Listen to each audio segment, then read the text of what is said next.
Warning: all stories could be completely made up, and we have no way to confirm that. Any and all names mentioned in the show are most likely fake. We at Campfire Moto Stories are not journalists and should not be considered as much. If you're offended by anything said or shown in this episode, we don't care, but we encourage you to voice your opinion so we can laugh at the fact that you can't control your emotions. This program contains full language, and I recommend no one to watch or listen to this. The views and opinions expressed in the program are those of the speaker and do not necessarily reflect the views or positions of the sponsor, any advertisers, or the sponsor's affiliates, employees, or partners. Coming to you live from the Claremont Lounge in Atlanta, Georgia, it's Campfire Moto Stories. Hey everyone, welcome to Campfire Moto Stories. I'm Anthony Bennett.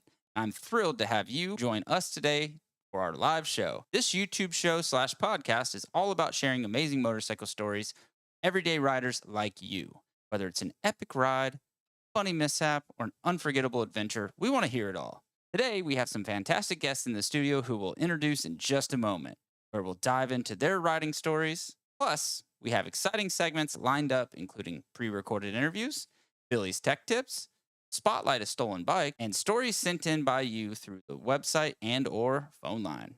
At 8:30 sharp, we'll open the phone lines and give our live viewers a chance to call in and share their own motorcycle stories. Lastly, you'll get to hear an awesome story from my 5-year-old son about riding. May or may not be completely made up.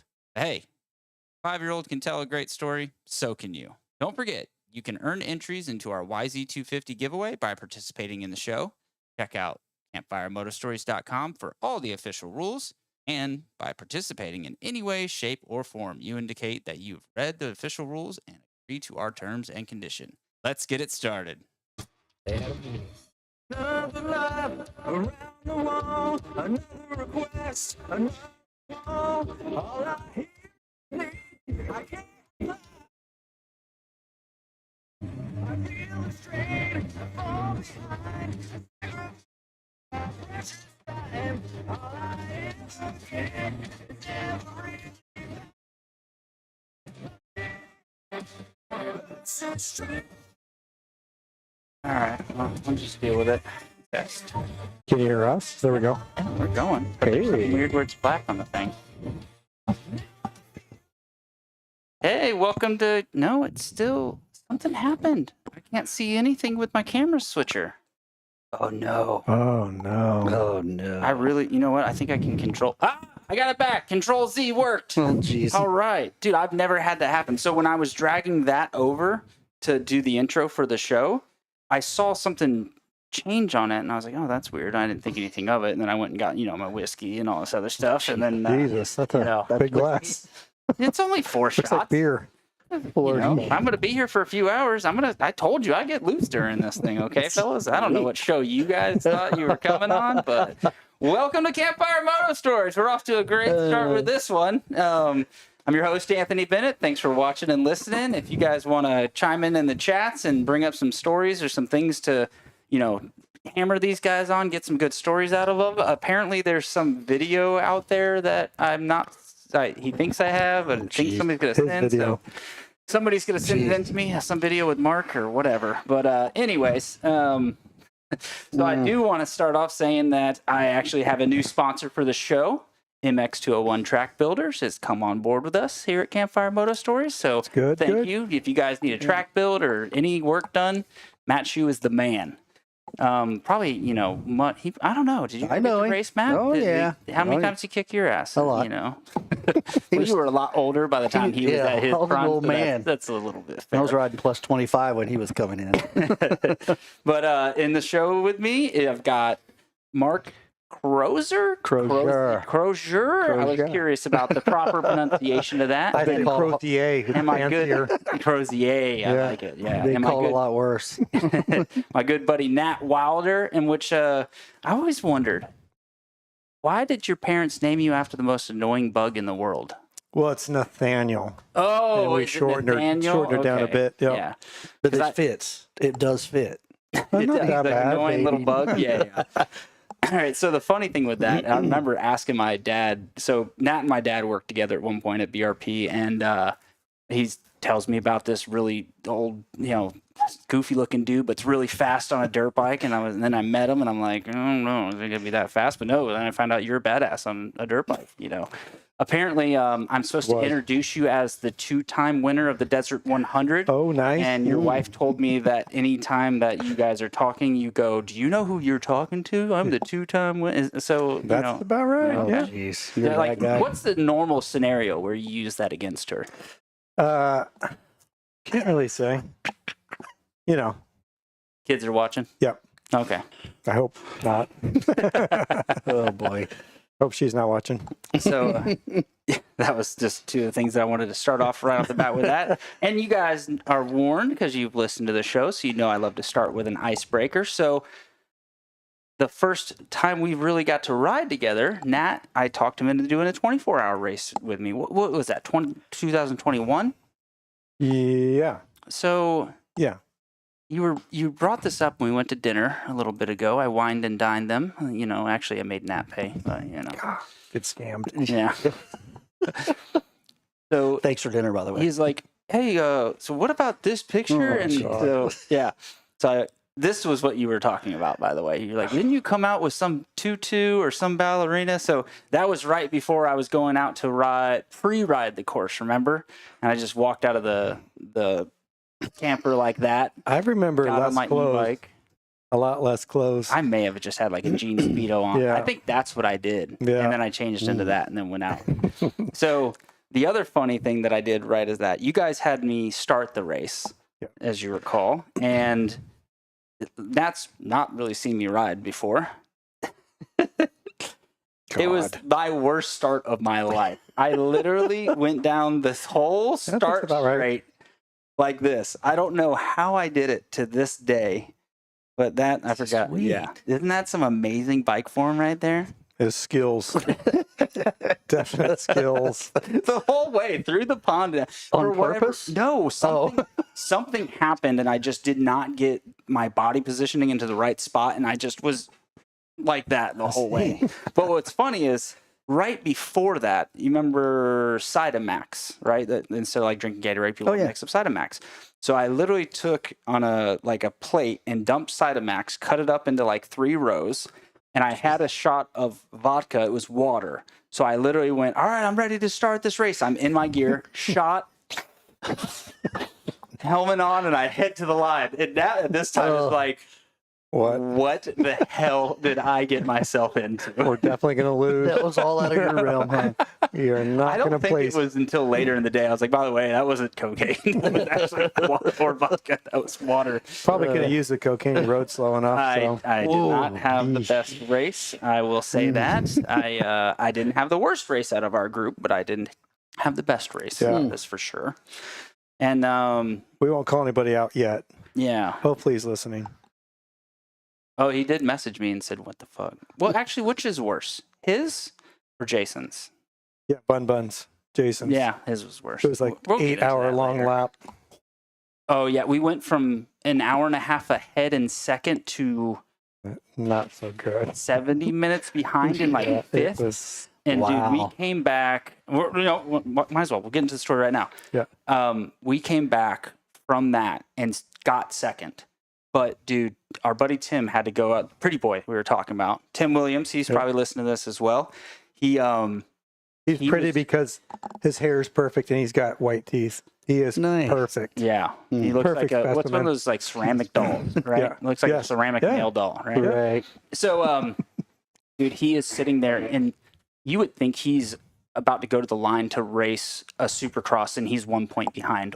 You know what I mean? Like, dude, freaking out. He just, you couldn't talk to him. He's just sitting there in a ball of nerves, just like with his helmet. There's a picture of it. I don't think I grabbed it, but he's just sitting there waiting. And I think you went out and then he went in. Yep.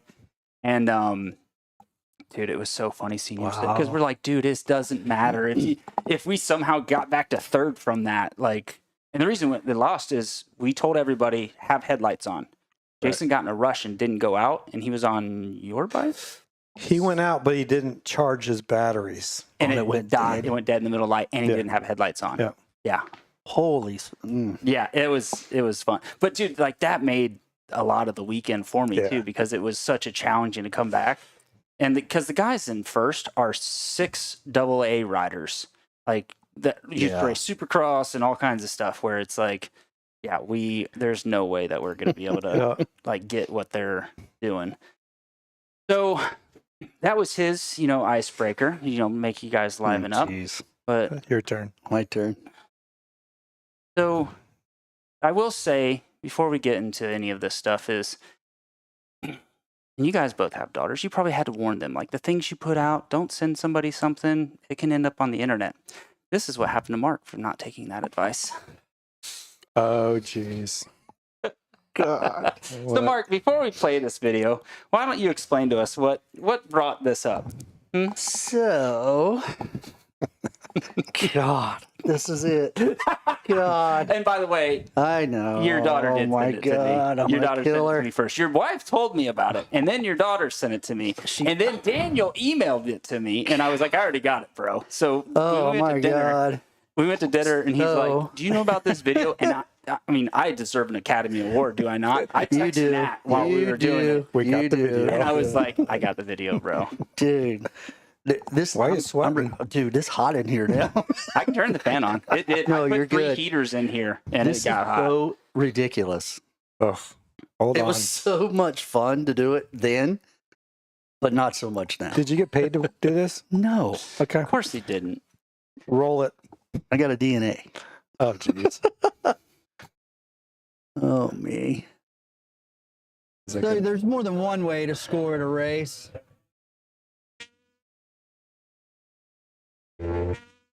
I get chills over this. Hello, lady. Excellent. You gonna take me for a ride later? Maybe, and we can share a little DNA. Awesome. Maybe I'll see you later. God. Oof. Oh, it's so cringy. You know, oh, I don't know what's jeez. worse, the lines that we said or the hairdo I had. Yeah, well, that's So those highlights are pretty fancy. when I told you that he said that Daniel messaged in the chat already, he said frosted tips, and that's what I'm pretty sure he was referring to. Yeah, that's Yes. it. So, and also, I believe your wife had said that she came along after your racing career, so She did. didn't have too many of those stories. That's So she's very okay true. with this. Yes. This was pre-her. She thinks it's hilarious. Me, not so much. But oh my gosh. So our sponsor at the time was DNA Energy Drink. Which I know about them. I got a story with them. So we were trying to come up with cool little commercials and cool little things to do. Well, the dark-headed girl in there, Bree, she was our marketing person for the team. So she comes up with this whole deal. And I'm like, DNA. sure. Whoa. So we kind of ad-libbed, we kind of threw some lines together, but then it turned into ad-libbing. So nobody knew what the other one was fixing to say. So that's the finished product of the whole thing. What year was that? It looks like 09-ish. 2010. 2010. Yep. Okay, that makes sense. So 2010, that was at California Speedway. It was the second or third round of the series. And I was actually on crutches. I couldn't even walk, but I was still racing. But there's another one that, thank God, did not get published. So DNA not only had energy drinks, they had energy sticks like Slim Jims. Oh, okay. And they were called DNA meat sticks. So All right, now see where this one's going. yeah, so I've never seen what we filmed to do that with, so hopefully that never shows up. So if there was a way to acquire that, I have no idea because I've tried to find it. Oh, you have? I was Yeah, gonna because say. I want to try to get it gone. Oh, Because yeah. it was bad. Because I want to put it. Because out if you there. think that one was bad, I the don't other think was it's bad. I think very that was cringy. great. Yeah. So Oh, were they good? actually, they were. Was it meat sticks or like They just a- taste just like a Slim Jim. So if I was working at a bike shop in Brooksville, Florida, Spring Hill, Florida, in 05, 06, when DNA was kind of coming on Mhm. strong. And I went to Dade City, and I was broke. And so I didn't go to race, but I had my bike with me. And the guy, like one of the DNA guys that was at our shop the other day, was at the race and like found out and literally paid for 2 of my classes kind of thing. Yep. So I like kind of like forced me to go out there. I was like, no, I'm not doing it. And he like went and paid for it and signed up. So what I did is I took an empty can and like hammered it flat, put a hole in it, and I put it on my Shoei in the center. So I had a DNA can, and there was a picture on my MySpace. I actually like reconnected to my MySpace to see if it was on there. All those photos are gone. So so during that time, my partner, I was part owner of the team. Okay. My partner owned a Budweiser beer distributing company in DeLand, Florida. Mm-hmm. So DNA came in and he distributed it throughout Volusia County and the Central Florida area. Makes sense. And then why run so into they them. became into a large. That was one of our main sponsors of the team with Ducati and some other stuff. So that lasted for 1 year, and then it all kind of dissolved away. Well, yeah, I mean, you think about the crash of 08, like for Right. that to still be going in 2010 is kind Right. of impressive in Absolutely. itself. So And a lot of other companies were coming through then too, Monster, and Right. they were all coming up around the same exactly. time. So, They obviously weathered that storm and came out the other end pretty well. but DNA went really crazy, and they had surfers and all kinds of water sports and BMX and all that stuff, and then they piled a bunch in with us to do AMA. Mhm. And I mean, we had 3 riders, and I mean, we had the whole gig. We were a pro team. We actually won some races that year, but that whole video right there is just. I will say the It's bad. absolute worst part of the video is not the lyrics or not the lines. It's not the chicks. It's not the DNA comment. It's the bike noise being used twice in the same dub. It's Yeah. literally the exact same Yeah. sound, right? Yeah. Did anybody else Yeah. notice that? Oh, yeah. I'm like, It's a you low couldn't budget. have like just got another sound clip of somehow. It's like a low budget porn, It's Yeah. just, you just take what you can get. Yeah, you've done a Gets the few job of those, done. right? Of course. With your partner. Of I figured course. that's what you were Of talking about when course. you were talking Absolutely. about your partner or whatever. Just my face was never shown. Bennett. Yeah, God. yeah, nothing's off limits here. I go bad. for it, All right. So we obviously went to the story of how we met, and I've never met you until today, Mark. So it's good to meet you, buddy. Yeah, nice meeting you. But how did you two become pals? Well, Was it? Wait, was it the other thing we were just talking about? Should we No, not? maybe touch on that? So I worked in a dealership, and he was one of my reps and came in, and you just kind of start BSing and talking and stuff like that. Well, I found out he rode, so we kind of started hitting it off, and then I told him I rode, and he's like, "Oh yeah, so what'd you ride?" And I said, "Well, I used to do this, and I used to do that," and it's the whole how when you talk to somebody that says they've done this and done that, you're like, just okay, yeah, it's like, sure, yeah, whatever, bullshit, So like 2 days later, I get a phone call at the shop, and he goes, "Dude, you're for real." And I'm like, "What?" He goes, "You're the shit." And I'm like, "No, what are you talking about?" And he goes, "I did my homework and I went and Googled you." So, I don't think it quite went like that. You didn't say a word about any of that stuff. well, And then I think I talked to Dan. He goes, "Google him." I'm like, "Oh, all right." and that video come up, right? The meat stick one actually did, but They actually sent him to X videos. Yeah, right. And he found that. Yeah. One. Yeah. so Mark doesn't talk about all his No, background and all the I stuff don't. he's Keeps done. it quiet. Yeah, he's good at that. It means he's a good racer. Then keeps quiet, just shows you. That's right. I mean, it makes Long sense time because, ago. like, I talk it up myself up like I'm this badass. Like he probably should be doing is where because I He haven't should. done it. Yeah. So Yep. Yeah. yeah, but since we're- that's how it ended up, and here we are. yeah. What, 6 years later? Yeah. A couple races here and there. Yeah. Watched the son Andrew go from a little. He Dipshit. wouldn't go down this little dinky ass hill on his XR100 and cried about it to look what he is doing Oh yeah. now. So yeah, we literally took him out riding, and there was just a slight grade hill going Barely. down. How And old it- was he?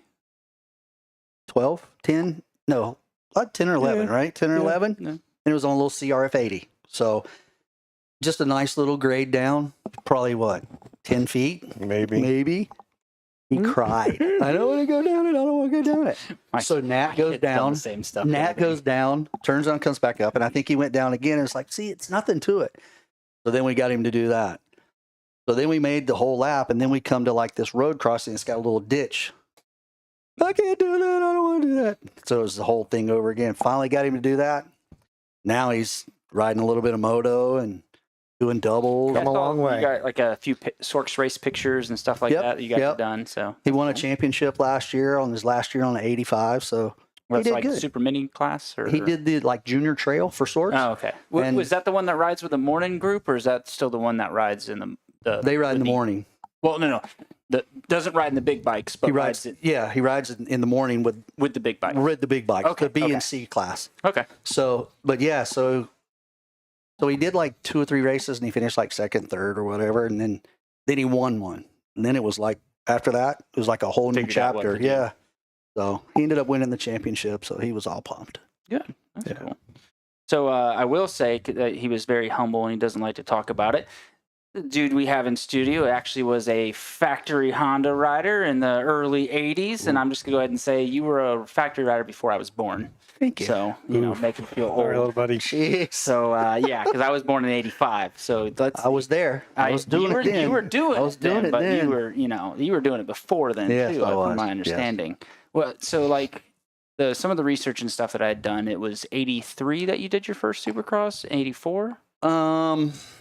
85 actually. So it was 85. yeah, Okay. 85 was my first year of Supercross. And you finished 4th overall. 4th in points. Yeah. In the points. So that was pretty impressive with 42 points. Yeah. Now, here's the question that I have with this. How the hell do you get 4th in points with 42 points in 85? But in 86, you secured a 4th as well with 63 points. How does that happen? I had some bad races. I think there was one that, I don't know, I crashed or broke or something, and I got like a 14th or a 15th place finish. But most of the time I was easily in the top 10, I never broke out in like one.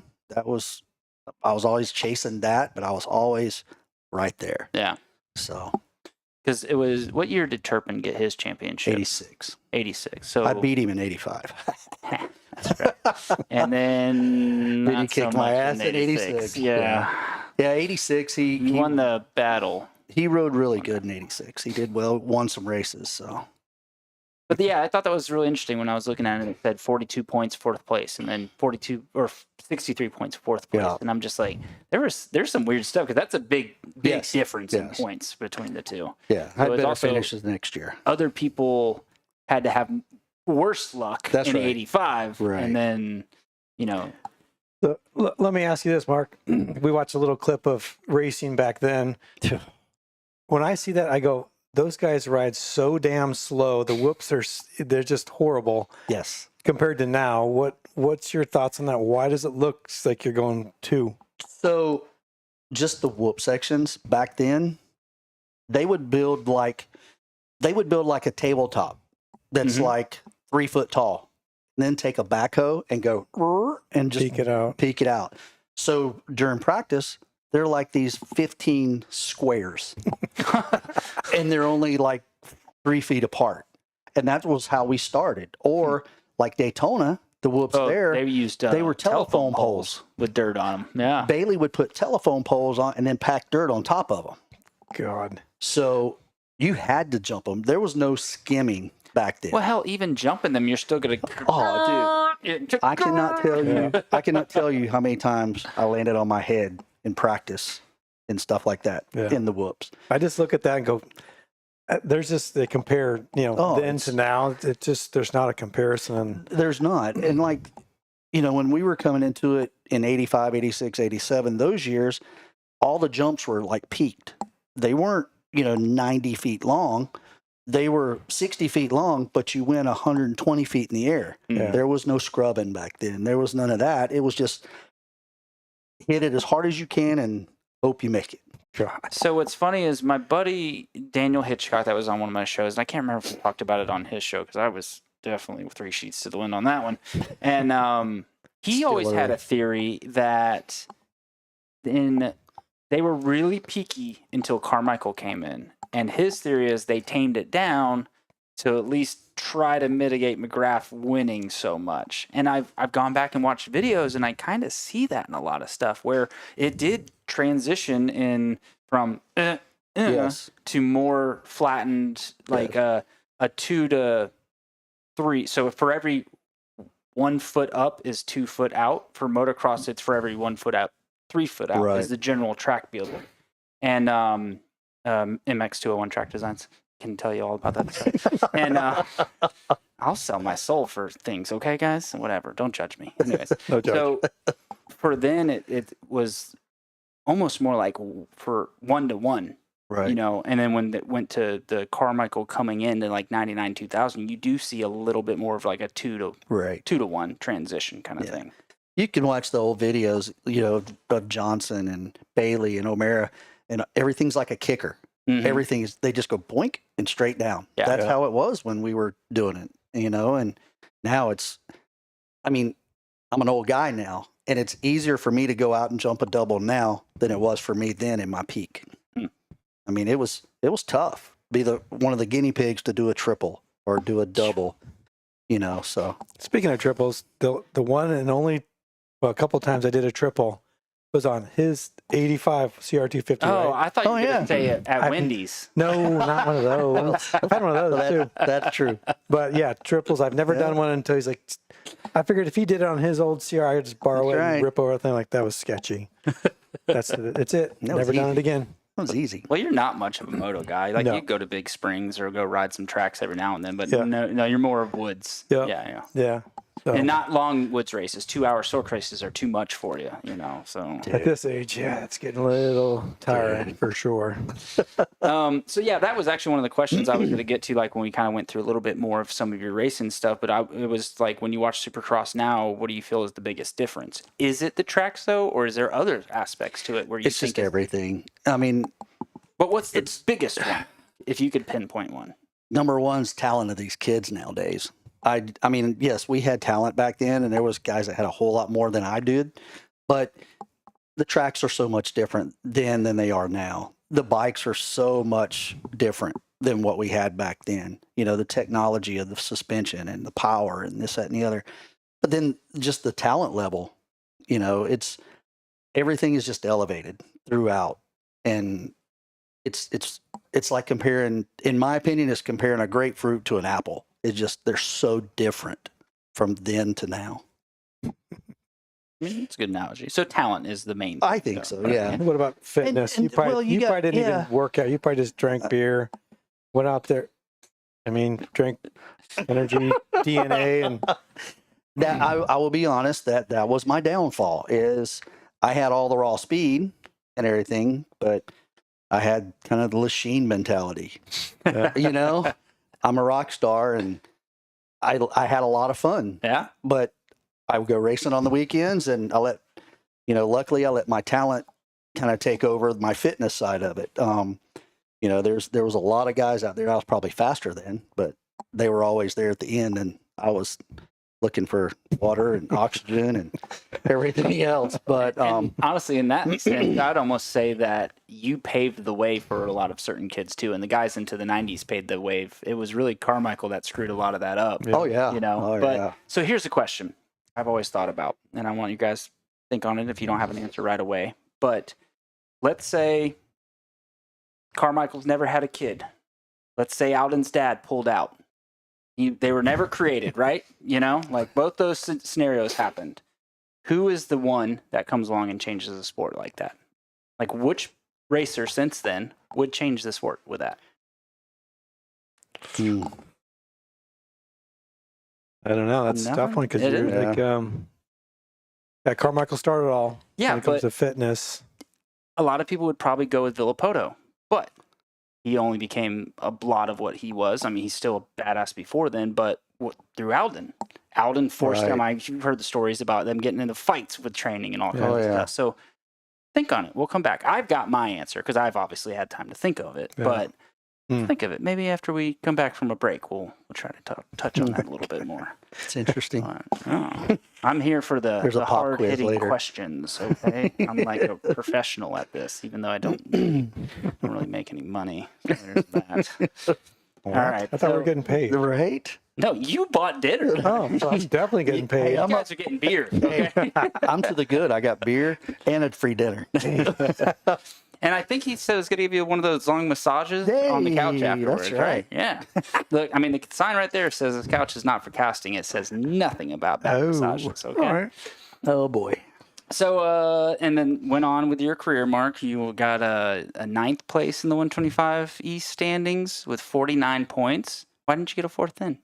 It's still more points than you got in 85. What the hell? Yeah. You And don't actually- remember. I don't think I rode all the races then. What went down with 87? Because I didn't see a lot of that.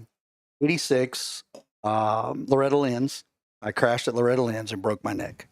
And I was out pretty much the whole 87 I gotta year. tell you, you want to keep the arm down because Oh, sorry. I was trying to, you know. you know. Look, you're ugly as hell. We know that, but you know they might want to see your face. So 86, I went to Loretta Lynn's and broke my neck. And so that kind of put me out for most of the year. I hit a couple races in 87, but just nothing there. Yeah. Damn, that sucks. I didn't. Yeah. Oof. Imagine breaking your neck. Yep. You're back or Look, I'll and say coming I back. broke my neck. I was in the hospital for 4 days, and I was back to riding in 2 weeks. But I'm also an idiot. Yeah. And I was 19. Well, I broke my neck. I broke my neck. Mine wasn't that bad though. I broke my neck August 14th, which was my 18th birthday Oof. at Loretta Lynn's. I was in the hospital for 9 days. Wore a halo for 4 months. And then after that, I got back on the bike. So I got my halo off for Christmas, and I started riding again in January. And I went to my first Supercross, maybe the first part of February. So That's pretty good. I got a few points that year, but I just didn't. Yeah, I didn't see a lot that came up where I was kind of. I Yeah. figured it was an injury of some kind, but Yes. damn, I didn't think it was a broken neck. Yeah. So You know, it was minor. You know. I was asked this question. How do you guys remember? I've listened to some other podcasts where it's Chad Reed's. They can remember 1986, Ponca City, Turn 2. Yeah. With- You there was guys a rock that remember? was used Yeah, to hit you your guys foot. remember everything. It was my know. birthday. I got out. I was I'm like, how do you remember all those little? Well, I don't know. I can help you with this. Maybe make it feel a little bit better. Part of it, All right? right. The shit that you do is miles and miles long. yes. They do the same track lap after lap after True. lap. True, true. So that can't helps remember a hairspin little track. bit. How about a desert race? No. Which is weird because there's been times where like I'll go to a hare scramble race and get lost or something and end up on a trail that I had been on 5 years prior, and then I'm like, I know where I'm at, and then bam, everything's together and I can get myself back Yeah. on. But you need that visual memory Yeah. as where there's things that I could bring up with racing with that at certain tracks. Sure. You'll remember things. So I think it's more that than anything else. And then also kind of has a lot to do with the head injuries you've had. I don't know if you've had a lot or No. not had that many. None. None? Well, it's funny that, we were talking, you asked that question is just last week, I was talking to one of my coworkers and we were talking about Loretta Lynn's. Well, the area qualifier's coming up at the end of this month. Well, the regional is at Lake Sugar Tree. I haven't been there since 1986. It's the last time I was ever at Lake Sugar Tree, back when the Bailey's on it, the whole 9 yards. So we were talking about that and I was like, so what's it like now? And he goes, it hasn't changed a whole lot. And I said, oh, so when you come off the start, you go down, you turn right, and you go this. And I started doing like a lap. And he goes, yeah, that's pretty much it. And he goes, it's changed a little bit. And I said, what about the big double by the fence? He goes, yep, still there, but it's a tabletop now. And I'm like, really? Yeah. After That place 40 hasn't years, changed. it's the same, Can't believe it's still open. right? So, And yeah, you get to remember certain shit. No. but my wife can ask me something that I did yesterday, and I can't remember. Dude, there's a joke like where every time I have to ask my wife to find something that she finds and it was right there, I owe her $1, and that we'll use that towards vacations kind of thing. But like 3 months, we're gonna go to Disney World. Don't give my you know, wife like- any ideas, please. How many times a year do you go to Disney World? a lot. Yeah. There, Smiling I don't want faces to the go. whole time. Oh yeah, that is like every time we're there, my son and I just mean mug and take like a series of pictures, and we're like happiest place in the world. You know. Right. They're hilarious. I'm not going to go into the details of how we can go to Disney so often, but I will say we don't spend what you think. Yeah. Wife's military gets discount. My parents have a house down there, or we go to like the places where they make you sit through the thing. Oh, to timeshare. timeshare Oh my because God. they want you to buy one, but they give you a really cheap hotel kind of thing. So that's the main tricks of what we use. Wow. So we'll be back actually the week after Thanksgiving. We're going again. I'm jealous. Which yeah. is- Yeah, right. I like it. It's Yeah, so man. stupid. After you've gone twice, you know everything about the damn thing. Yeah. So, Yeah. but That's my moto story, but That's no. right. We'll let you have that. you brought it up. I It's know. your fault. Damn it. There was something, and I told you guys to jot stuff down so you don't forget, and I just broke one of my own rules. There was something where I was going to talk about with what you guys were talking about, and now I've fucking dropped it. Whiskey's coming in already, you know. I did a Sprender like Sugar Tree. You did? I don't think I hit the double or tabletop or whatever you're talking about. Probably like a 20-foot double. Crash my brains No, out. it was actually a fairly decent double Big. for back then. It's big. Yeah. I mean, I'd say 60, 70 feet. I mean, it was big back then, but it was fast. Yeah. That's back then. I mean, we had twin shockers. Come on. Okay. I will say he was drooling pretty hard on my 86 CR500. That's usually. I'm glad that I wasn't in the studio. He'd probably just be the whole time. Exactly. Yeah. Exactly. Damn it, I really wanted to hit on something. I'll give you what you got into it. Yeah. Yeah, when I told him that how much my wife paid for Oh. that thing, he was like, Yeah. what? Yeah. She got in the basement in Colorado 11, 12 years ago. So there's that. It- Off eBay. It doesn't run very good, so It definitely give him fixed that. 500. Can The fix mechanic sucks is the Yeah. main point. that. We can fix that. Yeah, 24th and 89 though. What happened with that? 89 was my last year of moto. That's when I finally just said, Yeah, I've I'm had off the boot. enough. And it only rode, I think I made it through Daytona. I think I quit after Daytona. I just retired out. Oh, well, that kind of makes sense. I yeah. just was like, this just isn't for me. The whole neck thing, I didn't have the balls to do it anymore, to jump the big doubles and just do that. So I think that's right. I went to Daytona. I sucked at Daytona. I struggled really. I fell all over the place and just didn't have a good weekend. And then when I got home, I said, I don't think I want to do this no more. So then I just kind of bailed out completely. With that, I thought it may have been another injury because I No. see you got 4th place in Pontiac 2 in 89, Yeah. which is your best finish? Maybe. Because the only other one I see is an 85, a 5th at Orlando. What did I get at Meadowlands? I don't even remember. I did the Meadowlands one year and I finished top 5, I What's think. that medal? New Jersey. Rutherford, New Still Jersey. super. Yeah, it was Supercross? Supercross. That was, well, I thought that would be my best finish, but You got to think too. Some of the record keeping, oh yeah. not the best. There was a good story behind that one. That's why I thought it was the best Well, one. what's the but- story? Hit it up. So, me, Campfire Moto story. Yeah. we're Come here. on, pal. We're not here to talk So- about results. I want to hear the good story, sir. what happens when you send a 17-year-old kid to New York City? Bad things. A hooker? I don't know. I mean, Hookers and blow. So me and probably no names mentioned, but 4 or 5 other riders decided to so likely Keith Turpin. maybe decided to all go in on a limo. And we went to New York City because we were just on the other side of the bridge in New Jersey. So we go to New York City downtown, had a good time, whatever. Well, we all come rolling in probably, I don't know, 2, 3 o'clock in the morning for the next day is race day. Mm-hmm. Well, my dad was at home calling.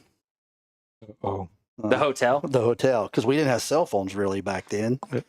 But he'd been calling the room all night. There was nobody answering the phone.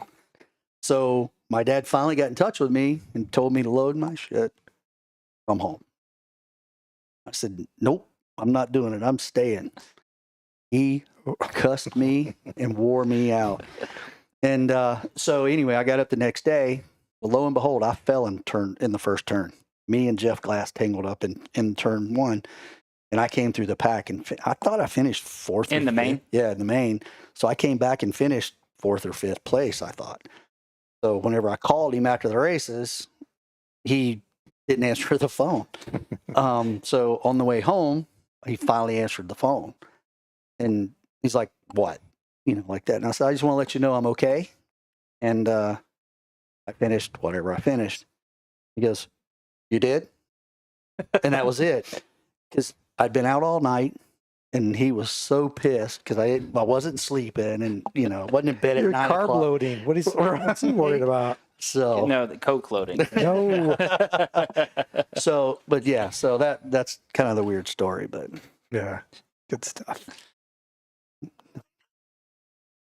You still on a Honda in '89? I was, yeah. Honda the whole time?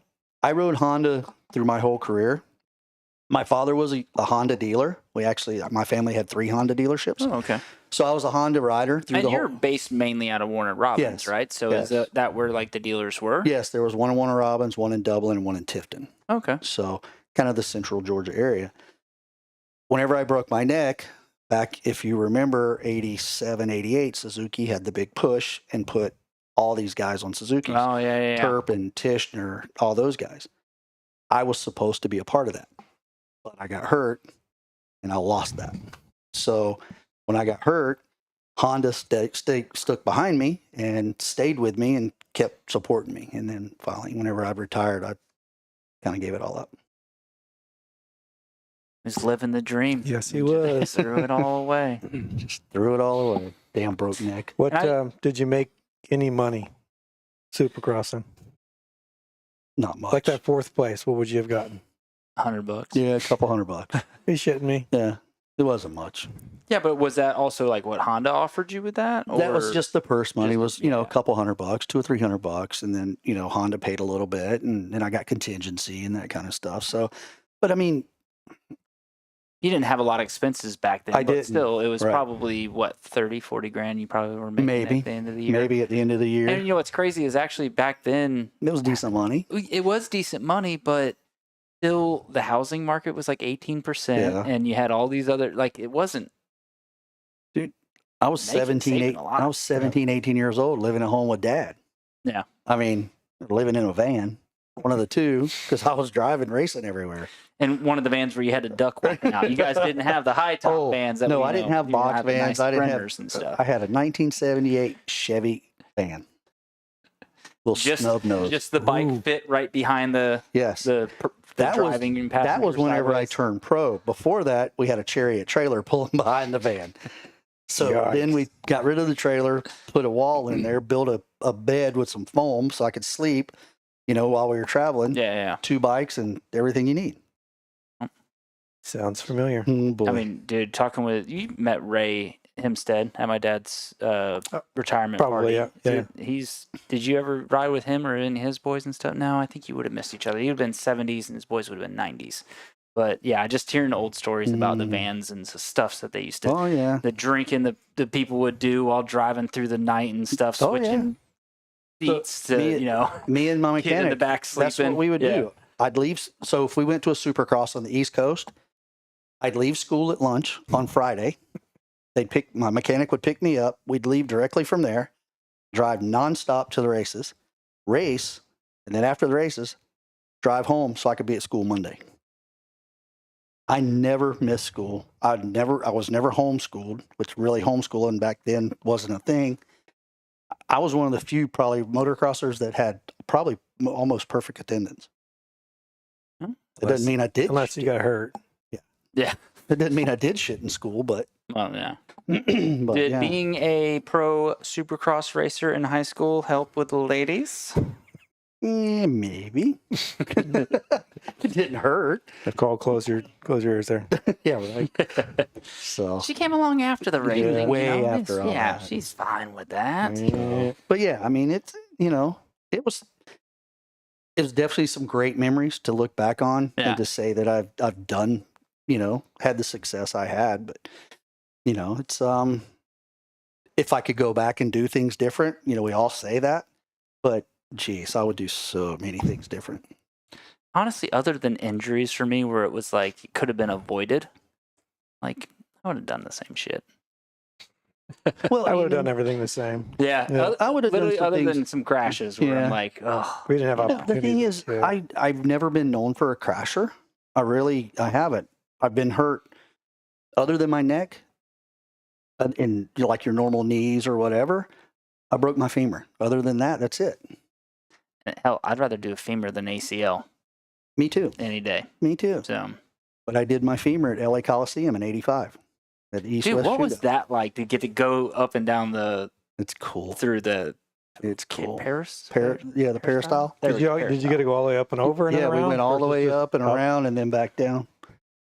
If you've seen You might have seen the video from way back when Jason Upshaw doing the big flying W. Have you Oh, ever yeah, seen it? yeah. That's the night I broke my femur. Oh, damn. Mm-hmm. Yours wasn't as spectacular of a No, crash it as was his a big first turn crash. No. So Damn, that, yeah. second moto, first moto, I got third. Second moto, crashed in the first turn. So, which crash do you think is worse, the Upshaw one or the Sexton one at the Coliseum? Because it was very similar. Remember coming down the hill? I think Upshaw. Yeah. Yeah. I don't know. The sudden stop that Sexton got, but we got a lot better camera angles too. Right. You Well, know, Upshaw you didn't get to see. Upshaw just got ejected. Yeah, he went straight I up. don't remember any He either was one. way Oh, yeah? just ejected and then landed. I think he personally cased like the second one. Ouch. We'll find it. It's Look it it's up. gnarly. Look it up. Gnarly. Well, you know, you old guys, you already had your margarita, and then you had your what's it called? You had your jeez. Oof. dude, the Mexican waiter Dude, was He was giving away he was everything. hitting on I these think he- guys I think he big liked time. you. He was in love with. I think he liked the it pro. Was it No. his hair or your bald head? Which one I do you think it's think the he head. liked the most? You think It was so? like his, yeah. Yeah. Oh, he I agree. was. He was, Yeah, free margaritas for the both of them, and a free tequila shot. Yeah. Was he going to give us some cheese dip too? Yeah, he went like jalapeno or avocado. Yeah, We're like, yeah, no, he's no, giving no, away no. his- Yeah, he was That's just I thought he was going to give us a massage or maybe a little something else. Yeah. Once dinner came, but you know. he likes Senor over here. So we'll why don't we do one of our sponsor plugs? You know what? I'm going to do my new sponsor. There you go. Do it. This show is brought to you by MX201 Track Designs, founded by Matt Shue, a former pro supercross and motocross racer who made a name for himself in the 90s and early 2000s. Aaron Shue, the local favorite from LJ, Georgia, is in third. He goes down in the corner. He's no longer in third place. MX201 Track Designs brings decades of hands-on expertise to the motocross world. Matt's racing career took him across the globe, competing at the highest level and learning firsthand what makes a track not only fun, but challenging and safe. Since stepping away from racing, Matt has used his extensive knowledge to help design, build, and manage a variety of tracks in the Southeast. Locations like AmpMX, Highland Park Resort, and Synergy Cycle Park trust MX201 as he's earned a reputation for creating top-notch riding experiences. Whether you're dreaming of a custom public track, private motocross facility, or even a backyard woods loop for the kiddos, MX201 Track Designs offers solutions that are as unique as your vision, and he'll offer custom solutions that are tailored to your budget. Visit mx201trackdesign.com or call 678-628-4892 to get started on designing your perfect track today. And when you do, be sure to mention Campfire Moto Stories to Matt. All right, we're back on. I will say, for a 54-year-old, that was the healthiest pee I've ever heard in my life, Matt. My hero. That was strong. I know. Working it. Did you down that full beer already? You got a No, margarita? bro. I still got some with left. Tequila? The salt over here is really confusing me. It's not cocaine. Oh. No. You have salt? No. Yes. Yes, he does. Oh, I do. Yeah. To keep the drinks from sticking. Yeah. Oh. You don't I know learned that something. trick? Yeah. Nope. I didn't know you did it on on coasters. Yeah. Do it on coasters. So, I just did it on napkins. so like, as the condensation happens, yeah, you guys know how that all works? Why condensation even forms? This is going to be a science project now. Oh, no. A Oh, little my bit. God. You guys really don't? So there's no such thing as cold air. There's only the absence or absorption of heat. Doesn't he know we ride dirt bikes with him? Yeah, right. Oh, sorry. Oh. All right. So Is he as not talking the about cold liquid combustion? is absorbing the heat, the condensation in the air gets to the glass and comes down. So that's how So if you that- drink it really quick, it doesn't ever condensate? no. Okay. That was kind of stupid. Anyways, I got to stop that. I want people to think I'm smart. Earlier today, I misspelled a word on purpose at work, and somebody was like, tried to correct me. And I was like, I spelt it that way on purpose because it was going to be funny. And he's like, yeah, I try to convince people I'm dumb too. And I was like, no. I learned very late in life that if people think you're dumb, they expect less of you. That's true. So Right in the middle. yeah, Yeah. that's what I strive There for. you go. We're cruising. I could actually be a certified genius. I just like to come off as a dumbass. No, that's not true. Man, That's Shit, I definitely can't not true. spell genius. You'd probably spell it like Guinness. on accident. Probably. All right, so maybe we should flip flap a little bit. I don't want you to Yeah, think this whole go show to is him. just about you. I want to hear about him. So why don't you tell me, Nat, about corn and the ice cream at Ryan's? What? I was Dan? told to ask you about your son. Said ask him about corn and the ice cream. Oh, At no. I get you. That was in a Virginia Championship hair scramble series. We were at some Ryan's all-you-can-eat joint. Oh, jeez. And Preston's getting some ice cream, and there was actually corn in the ice cream. No wonder that place went out of business because it was sketchy at that freaking Like place. right out of the machine? Right out of the machine. Corn was in it. It was just not good. And what race series was that? Virginia Championship hair scramble series. Oh, Back wow. in like 19 or something when Preston was racing like his 150 and all that stuff. It was good times. How old is he now? Preston's 22. Okay, Three. Uh-oh. No, he's old. Holy shit, I didn't think he was that old too. He's old. It's pretty cool what you got him into. He's flying planes Yeah, and shit, yeah, right? yeah. That's pretty neat. We'll get him back into dirt bikes. He needs to just get himself going on a job, flying, and get insurance, and we'll get him back. So, I miss him out there, but, Did you lose him the same way most of us lost our friends growing up? what? Yep. Drugs or that? I One know. or the other. That Vaccine usually test. takes some of your friends away from They're a their whole lot her more fault. fun to ride, though. dirt bikes. No. That's a whole lot more fun to ride No, than a dirt bike. In reality, Preston's smart enough to go, you know what? This I ain't probably should stop racing because I can't fly with a broken anything. So Yeah. I got to Yeah. just take her easy. There you go. He tried to qualify for a Loretta's race down at Silver Dollar. Yeah, Silver Dollar. And I'm like, bro, we should probably stop on that for now. Yeah. A lot of eating dirt and Yeah. not really worth it. But, as you know, going to Loretta's, just watching and being part of it's pretty awesome. Oh, yeah. So to be Yeah. part of it would be nuts. Yeah. I think you tried a lot to try to get there, and it's not easy. I made like 3 real runs at it, and I'm not good at regionals, and I need to ride a track a lot to be comfortable with it to really want to race it and be good at it. Like, dude, at Bremen, I could run with, I'm not going to say anybody, but really, really good dudes about anywhere else. I could at least keep inside or keep on their tail or get them tow me along kind of thing, right? Yeah. But yeah, you get me to a track where I haven't been to it all. It takes me a lot to learn it. So that's my biggest thing. And then also fitness and talent and ball. Nah, I've got balls. That's not too much. But no, like that's one thing I will say about me. I have 0 talent. Dude, if you'd have watched me in the beginner class and at 15 years old, you'd have been like, fuck is this kid even doing? I was just try something different. Yeah, I was determined to get good at it. I was determined to get good at it. Get gooder. But that was actually it leads me to have a lot of interesting conversations with my 5-year-old now about that, like of how you can, it doesn't matter what it is, you can become decent at anything if you really want it. That's right. And you can become amazing at something if you have talent and you really want it. That's and are right. not willing to party with chicks and all this other stuff that happened. Yeah, for sure. Yeah.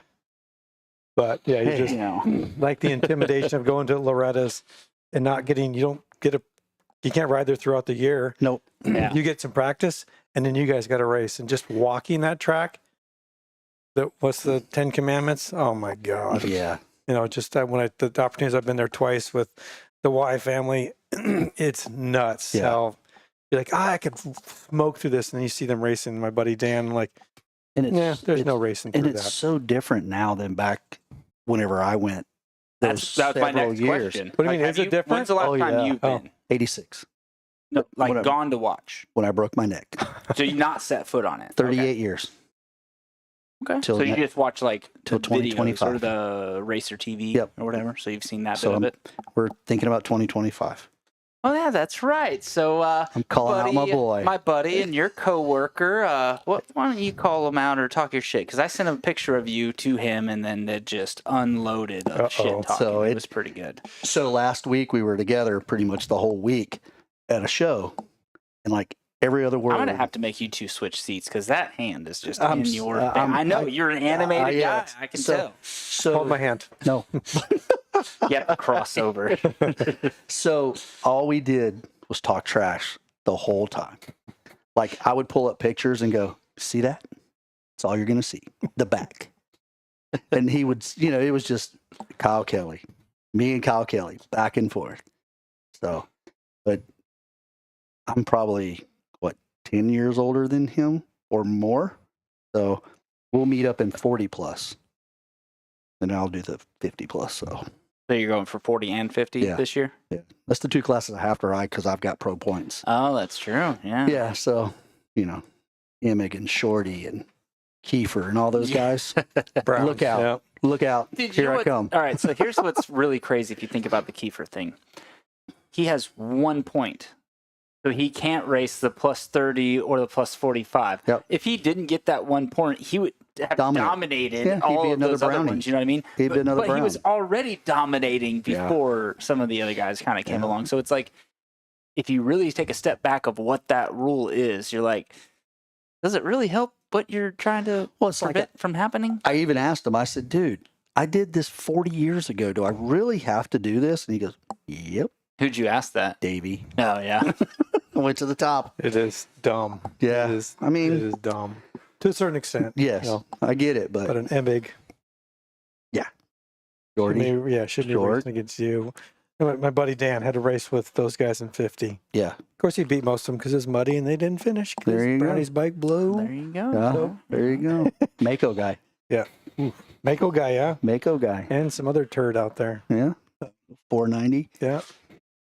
Yeah. They beat him. Yeah. So talking about your son and the long drives you guys had with that. So elaborate on this 7-hour drive you made your 16-year-old dude. Oh, I think he kind of bullshitted that one a little bit.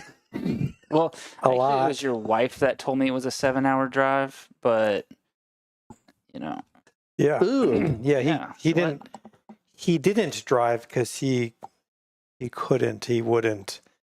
So yeah, sprint enduro. First lap, second jump. I'm like, the first one was a double. I didn't quite make her. I'll put it on the hammer it up. It was a single to a flat land to exploding my ankle. Yeah. So I had to. Preston was not comfortable towing the truck and trailer at 16. So I just put my foot on the dash, all wrapped up after we went to the hospital and Right drove foot? her back. There you go. Yeah, so you went the left. Yeah, drove her back from Cross-footed. somewhere Ohio back to Nashville, and there we are at Vanderbilt going, eesh. Yeah. So she was kind of blowed up. That's going to leave a So- mark. I will It say, hurts. It hurts. what is going on here? I really appreciate this. Taking a nap. Like it's almost like She is not going to like that. it's like she, right? It almost looks photoshopped. You're like she's a midget and there's a giant with a foot laying on top of her, and she's dying of the smell, right? Oh, But that's your wife, right? Yes, yeah. So she's sleeping. She's a good trooper she for watching dealing right with now? our shit. I hope not. don't kill me, please. I just thought it was an odd observation of the Either the she's photo taking, angle. either she's taking a really good nap or she's wearing you out and her eyes are closed. We were in that Vanderbilt emergency room waiting to get in, and there were guys there. That one guy had a hangnail. He was in the ER jeez. for a hangnail, for real. Jesus. Just couldn't my hangnail just hurt so bad. And then we're like, oh, my ankle's blown up, dog. But anyway, turned out pretty good. I can walk. There you My go. doctor was very good. So thank God, even though I should have walked the freaking course, but I'm like, I'm a pro. Who does that, right? That's why I like to Yeah. use my e-bike to Yeah. pre-ride the course a little bit. Yeah. So I will say, like earlier about the whole 2-time winner of the Desert 100, is this like the eye roll face that you're used to seeing? Is that part of the eye roll face Yeah, right there? whenever we say that, it is exactly the same thing. She's like, here we go. Oh, God. To hear about this. So long ago, though. So, and you had texted me something and you said 2-time overall winner of the Desert 191 and 94. I think you mean 1 time in 91 and 1 time in 94? Correct, yeah. Because I was like, what the fuck is 190 Desert 191 and 94? I've I'm been like, drinking. It's a district. you sent it to me kind of late 2 nights ago. so No one maybe knows who the we'll Desert drink it. 100 is, No. unless you're in Washington State. That's when people There's- know about that. There's deserts in Washington? For most, yeah. If you're not from the West Coast, anywhere east of the mountains, both in Washington and Oregon, is the desert. It's Really? sagebrush and nothing. Huh. So many desert races out there, just like Nevada. So you Just crazy stuff like that. Kind of like Yeah, these races right there's there. a desert 100 right there. Mm. My mom and my dad right there. That's your mom? Yep. Damn, That's she's my mom. pretty That's good you? looking. Yeah, it's me. Dude, That's with you with hair. hair. Damn. It looks like Preston. That's- Just glancing, it almost Don't looks like tell him. Preston. Dude, don't say that. His son's going to be like, great, I'm going to be ugly. Yeah. I'm like, bro, you're going to be bald like me. He's like, no, I'm not. Yeah, you are. Wow. It's coming. There's the worst motorcycle I ever owned. YZ250. 88? Yep. 88? Why is I it thought, 90? isn't it 94? No, that is definitely not a 94, sir. That's in the 80s. Yes, that is an 80. So red frame, that's 86. Hold on a then. second. You're like a 86. well-known vintage guy. You should know your vintage I bikes. don't know I the was red a few frame, years white frame. old when that bike was out, and I know what that is. Yeah, I knew it was You don't? 80s because I remember Get your racing shit against those together. things. That thing blew up all the time. My dad was pissed. But speaking of, so what is your worst bike you ever moto bike? Hated. That was mine. 1987 RM125. Why? It wouldn't stay together. Oh, so it seems that.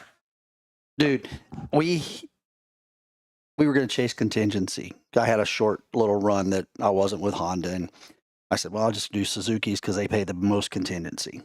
It was after my neck, the whole 9 yards. So the first Supercross I went to, it seized over a double, threw me on my ass. Oops. Come back, we would rebuild it, and I'd go to my practice track and break it in. It would run perfect. Breaking it in, as soon as I got on it, either the bottom end go out or the top end go out. My mechanic couldn't get it fixed. I sent it to 2 other people and John Turpin, which is the man building motors, Keith Turpin's dad, and it still blew up. So it's just a bike. That was Yeah. the worst thing I ever had. Yeah, well, that was my worst one. But good times over at the in Eastern Washington, Vantage, Washington, near the Columbia River. It was some sections were as fast as that little turd would go. Yeah. Across a rocky plateau, and it's the dumbest. I look back on. It would have been so bad falling off that thing. So lucky when I came into the sport, you had less of that kind of thing, right? Except now I'm dealing it with the 86 500 that had been started in 10 years. Yeah. But I remember I picked up a 98 KX 250 for $900 because the chick sold it because she found out her husband was selling meth and got put in jail and was like, fuck him, and sold the bike. So I took that one time to Fannin, and I rode it 2 laps and I went, fuck this thing. Like, the bike is terrible. The brakes, like, I would hit them and just keep going. Just like, you know what I mean? Like and it really was just a matter of, now everything has oversized stock. Yeah. Everything's like wave rotors, stock. And you don't remember how bad it was when you've been on something that actually has brakes, which is one of the reasons why I actually had the 86 500 with a drum rear, and the disc, I think, stopped better than that bike. But yeah, I'm sure when you go on your vintage bikes, when you go to race, you're like, I got to remember to stop a little bit early. Yeah, I can't send it deep into a turn. The motors are all good. The rest of it, not That's so good, for sure. Yeah. For sure. Well, are you sure the motors are all good? Didn't at the Great Escape race, you couldn't get Yeah, I one had a few. started, and then Yeah. I tried to Trashed start them? it for you, and then what was that? The Elsinore? That was the RM400. It just never started, but Yeah. yeah, the Can-Am made it good for the first moto, never started again, and blew up the 876 YZ. I just fixed that yesterday. Didn't you have all that same problem at Ohio? Preston blew up everything. Yep, everything. So Gotcha. he's good at it. Yeah, I mean, I even see here you're like a 11-time national champion vintage, MXer. Yeah, I got more number ones than old Mark here does, but let's just say it's mine. vintage racing. Does it really count? Ooh. Bro, you ride 2 motos and you get a number 1 plate. You just finished 2 motos, right? Yeah, you between bikes breaking down, all the other stuff, so. and Yeah. damn, Lots was that to bad? go. Was that bad of an insult? Like, I know I like to say dick It's things, hilarious but- though. You're like, But he did have my back. I like it. Or sometimes it's you're like 2 races and I get this plate. This is dumb. And some guys work their whole lives To get that, yeah. to get a 4th, and I come along and I got Exactly. dumb plates all over the place. Yeah. But so Yeah. Jeez. I was pretty impressed with your 2019 40A championship, and like, what? Talk about that series or races. I've done the alligator sprint enduro, and I'm actually going to do it this. That's when we were talking about me going to Day in the Dirt. We're doing the alligator Thursday, and then we're heading over to the Dade. So that's the only time I've done a sprint. yeah.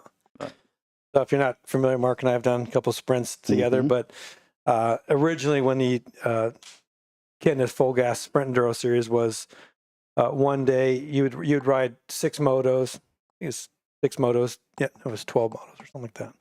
3 were on the motocross track and 3 were in the enduro. And then the next day they'd make them go backwards in the enduro.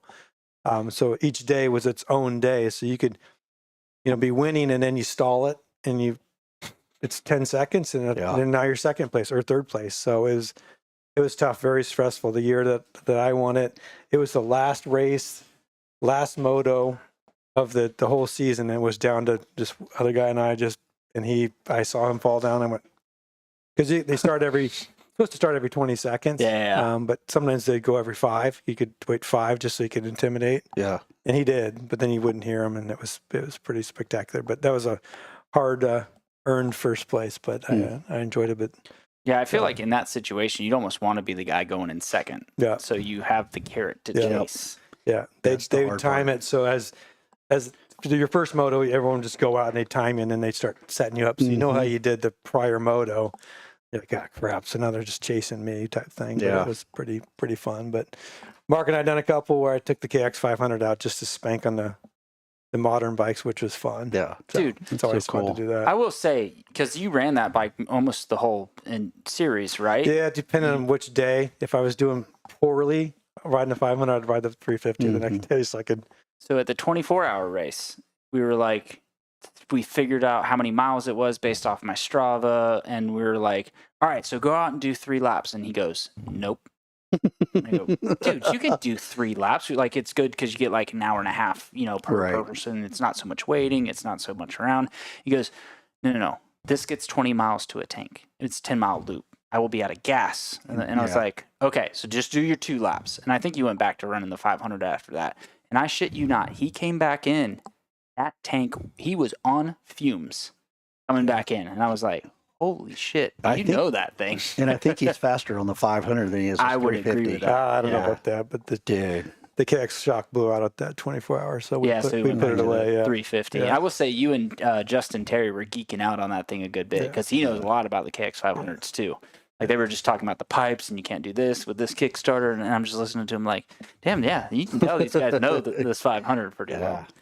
But- And if I remember right, I'm pretty sure because I've done it 4 times now, but I think that was the race where I finished my lap, handed the wristband off to the next person, went to go pull in my front brake, and it popped.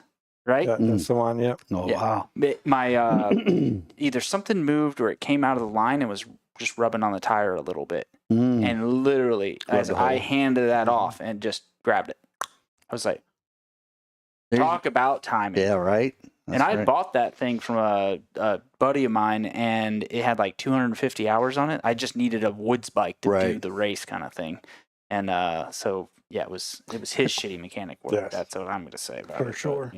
That's something I'd like to do. I've had people call me and want to do that, and I'm like, I'm not doing it. Now I want to do it.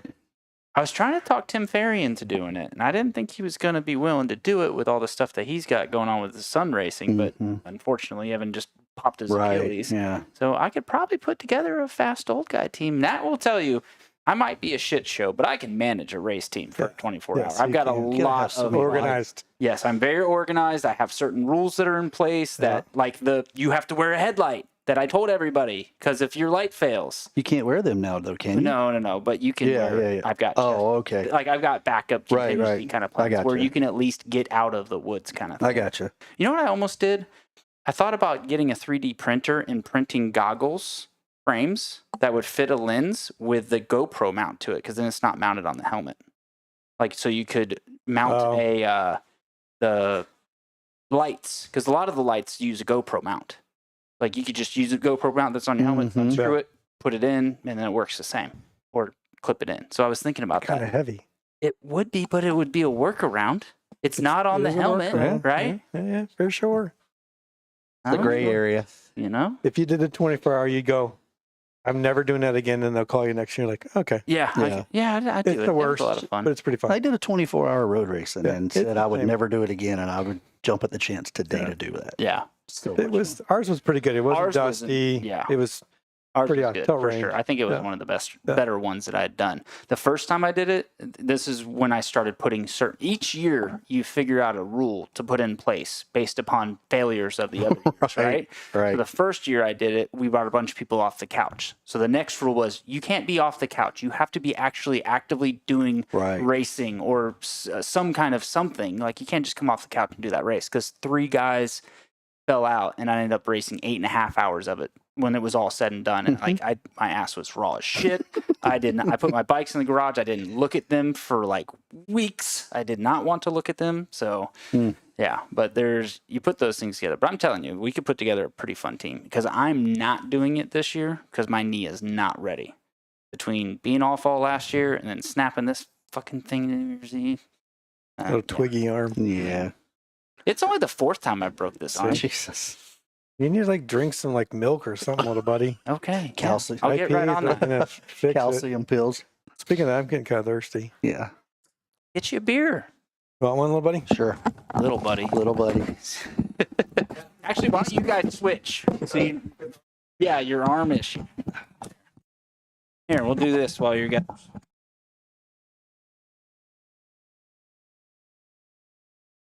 Our next segment is brought to you by Hard Knocks Racing. They're a group of dedicated motorcycle enthusiasts since 1998. They're your go-to for Campfire Moto official gear and will soon launch an apparel line of their own. They excel in crafting all kinds of custom decals, like this badass sign behind me, from custom signs to full bus wraps and office customization. In fact, check out this work Anthony did at one of the well-known Japanese manufacturer's office who will remain nameless. They also crafted awards for prestigious events such as the Perry Mountain 24-hour race, Mill Creek Spring Classic, Daytona Hare Scramble Series, and many more for local racetracks in the Southeast.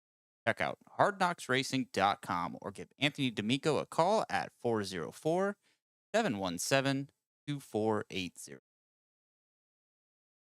Really? We got a good people in the chat, but nobody's really asking questions other than Daniel talking shit on his frosted tips.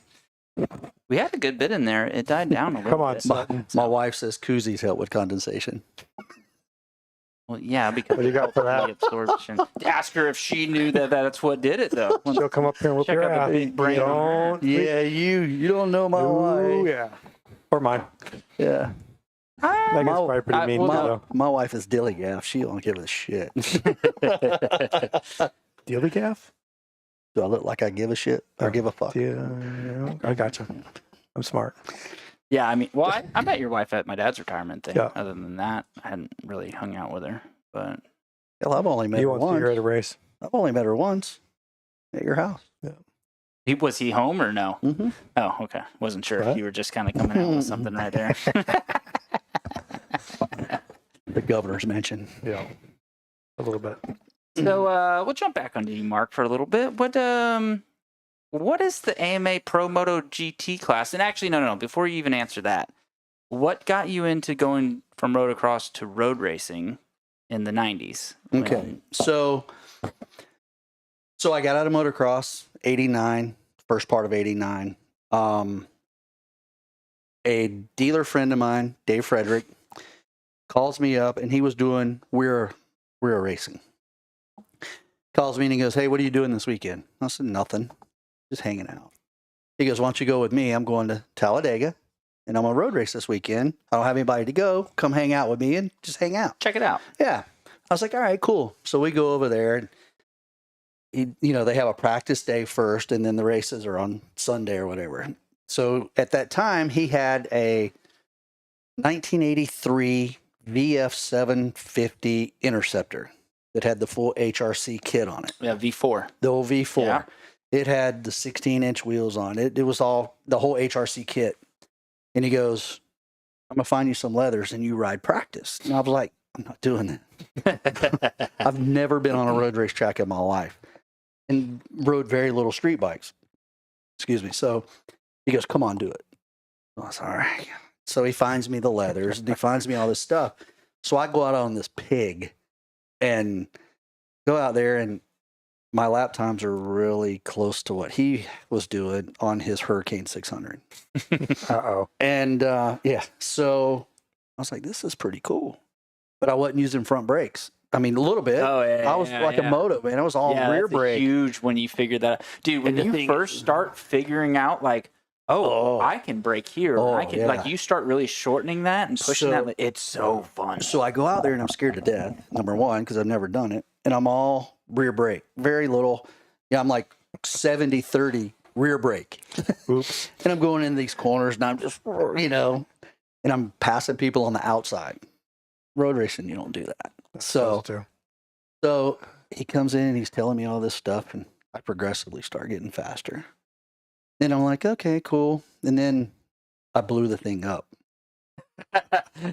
So he like, God damn it, but I should have known kind of thing. So then he had a guy, Ken Essex, that worked for him, was a mechanic and had a CBR 600 a Hurricane. And Ken goes, well, I'm riding these classes. You can ride this class if you want to race. And I was like, dude, I don't have a license. I don't have anything. So Dave, being the bullshit artist that he is, this guy can shoot more shit than a double barrel doo-doo gun. I mean, he's just right off the hip. So I had back then CCS, the Championship Cup Series, was AMA backed. So he goes up to the Weir people, and God, I hope they're not going to listen to this, but he goes up to them and says, he needs to get a license. Because then you had to do a rider school before you got licensed. He goes, he needs to get a license. And they said, well, has he done a rider school? And he's like, no, but he's got a national AMA number. He's got a pro number. Yeah. So he gave him my pro moto number. Yeah. Okay, sign here. So I got a license to race. Shit. So I borrow these leathers and I borrow everything to do it. Well, I rode 3 classes that day on Ken's 600 from the back of the paddock and finished on the podium in all 3 classes. Yeah. So I was the hooked. beginning, So huh? you were, you did okay. So I was hooked. Yeah, you did all right. So I went home owning a Honda dealership. What do you think I did? Dad. I got me a CBR 600 Hurricane. Did you get the Tom Cruise jacket and the? Did not do that. Yeah. That was on a Kawasaki, bro. That's a Oh, that Kawasaki Ninja. was. That's right. That's a My bad. 900. Yeah. I just lost all my cool points for knowing that the V4 was, or the 750 was V4 and the bike. Yeah, fuck me. Yeah. Time for you to leave. All right. You guys got this show? Got it. So that's where my road racing thing started. So I kind of dabbled on it and everything throughout the 90s. I rode some Daytona 200. I rode it 4 or 5 times, and I did some Weir races and just really didn't get serious, just playing. So where I really got serious was in 2000. Suzuki come out with the new GSXR 600, the new platform. Yeah. So Shrad. it wasn't the Shrad. It was the It's nothing without a Shrad. it was the one after the Shrad. So another friend of mine. I think the Shrads were the GSX, right? Before they went to the R. GSXR. That's right. There he goes. Made up for it. Yeah, brownie points. Yeah. So another industry friend of mine that owned a salvage yard says, hey, why don't we do some endurance racing? Okay, sounds fun. So I got a 600 and we went endurance racing. Well, we won like the first 3 in middleweight super stock. So he says, let's just do the whole series and see how we do. So here we go, cross country and this, that, and the other. We won our class first year. And the next year I go to Army of Darkness, rode for them in 2001, won the championship in that class. 2002, won the championship with Army of Darkness again. And then that's how it kind of got going. That's a lot. So between 2000 and 2009, I won 8 championships. Holy shit! I don't think I had that on here. You got number 1 plates? Yes. Bro, you said you didn't have any. I got number 1 plates. Man, I got pictures On here. the street. Oh, damn it! Yeah, on the street, not in the dirt. Discount. Oh, wrong. Hey, What's up? All right, no, sorry. I grabbed the wrong thing to move over. Yeah, There you go. You got this thing right there. Look at it. that's at New Jersey Raceway. Yep. Damn, you are a badass. Yeah, Was. the older I get, the faster I was. But yeah, so the only year that I didn't win a class championship endurance racing was 2004. And I rode with an old dirt bike friend of mine, Billy Etheridge, and we were sponsored by Maxxis tires. Oof. We rode Suzuki 1000s on Maxxis tires. We would ride 6 hours on the original set of tires. One set of tires for 6 hours. And they were just as good at the first of the races as they were at the end. The last. Not very good. We had, it was funny, we would change tires. We'd change rear tires in the middle of the race. You didn't even throw probably heat warmers on them. Oh. Dude, we had to warm them for a week. Those things were so hard. But we ended up second in our class there. So I've actually, after Opie was on and talked about Billy Etheridge, I messaged him a few times because I thought he was still local, but I guess he's in Dominican, yeah, he's living the high life, man. And I was like, oh, when you come to the States? He's like, oh, sometimes for around holidays or whatever. Yeah. So I'd like to get him on. Yeah. Maybe you get him in sometime. You can come back in and do a show with him. He is rowdy. Love him. Dude, the shit that dude posts on social media, I laugh my ass off at. You can tell he's like, I don't give a fuck. It's funny to me. I'm posting it. Which I'm very much that way, but I'm conservative compared to him. No, no filter. Yeah. No filter. And he's always been that way. Love that guy. He used to he's a great moto guy. He's super motoed. He was a moto guy back in the 80s with me, and yeah, cool dude. What was your first motorcycle that you remember? Indian 50? The little 47cc Indian. A green one. Things. I didn't find any pictures of that, but I did find There we your go. old flat track days. Yeah. The I found that DMR? one. That's me. No, that's actually a CR80. Yeah, this one, right? Yep. Same thing. Yep. Oh, that's fancy. Look at that red everything. Those leathers. 88? 80. They're cool. 1980. Oh, yeah. 1980. First year of the CR80 Honestly, from Honda. You know what? I said 88, but I meant 78. No, That's what I that's 80. meant to say. First year Honda come out with the 80. Red engine, everything. That thing was a screamer, but it had like 4 inches of travel. And it works out well for flat tracking, right? Oh, it's great for flat track. Those leathers, a lady made me by hand. A local lady, a friend of our family. That's pretty cool. Yep, that's at the Mini Olympics right there. Mini O's. At Minios and Gatorback? Mhm. Yeah, nice. That's That's awesome. an Ocala right there. Wait, that's a moto bike? That is a moto bike. What's there, like dual trials tires on Yeah, there? but Mhm. so back with the Minios, it was like a day of TT, a day flat of track. hair scrambles, and a day of motocross. There was actually 4 disciplines. You started. yeah. You started the week with flat track over in Ocala on a flat track there. Then they had a TT inside the flat track. Then you went to Homosassa Springs and did moto and a cross country race. And Damn. being from Florida, we actually called it Homo Sassa. Yeah. But yes, you almost said it right. You know, it's the proper way to say yeah. it. Homo Sassa. Or Kissimmee. Yeah, kissing. But then they moved everything to Gatorback and did away with the flat track, and then eventually did away with the TT. Yeah. So, and they became Supercross and Moto. Damn. But yep. So that's my roots right there. That's where I started actually racing at 5 years old. You know, Nice. Gatorback actually one time had a badass woods loop. Yes. Have you done any of the FTR races? Did you ever do any of them? I did through the Mini O's. I did a couple FTR stuff. Dude, it goes into the lime, like way back behind Gatorback, because Gatorback at one time was a rock quarry or limestone hill, quarry. yeah.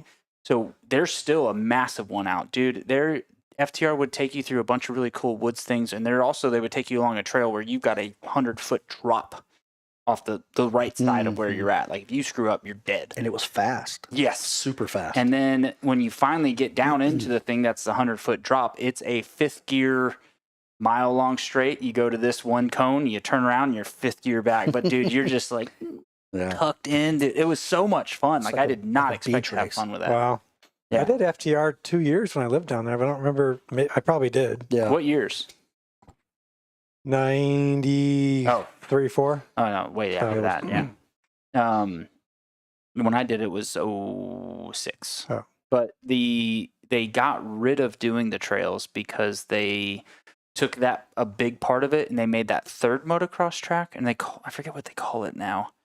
But either way, they've got the Gatorback motocross, they've got the Supercross, then they've got whatever the new track is now. That's almost more flat but wide, because Gatorback's kind of tight, somewhat, if you were to compare it to like Red Bud or Bud's Creek or something like that. It's a little bit tighter than that, but this other one was a lot wider. So, but it's still a lot of fun.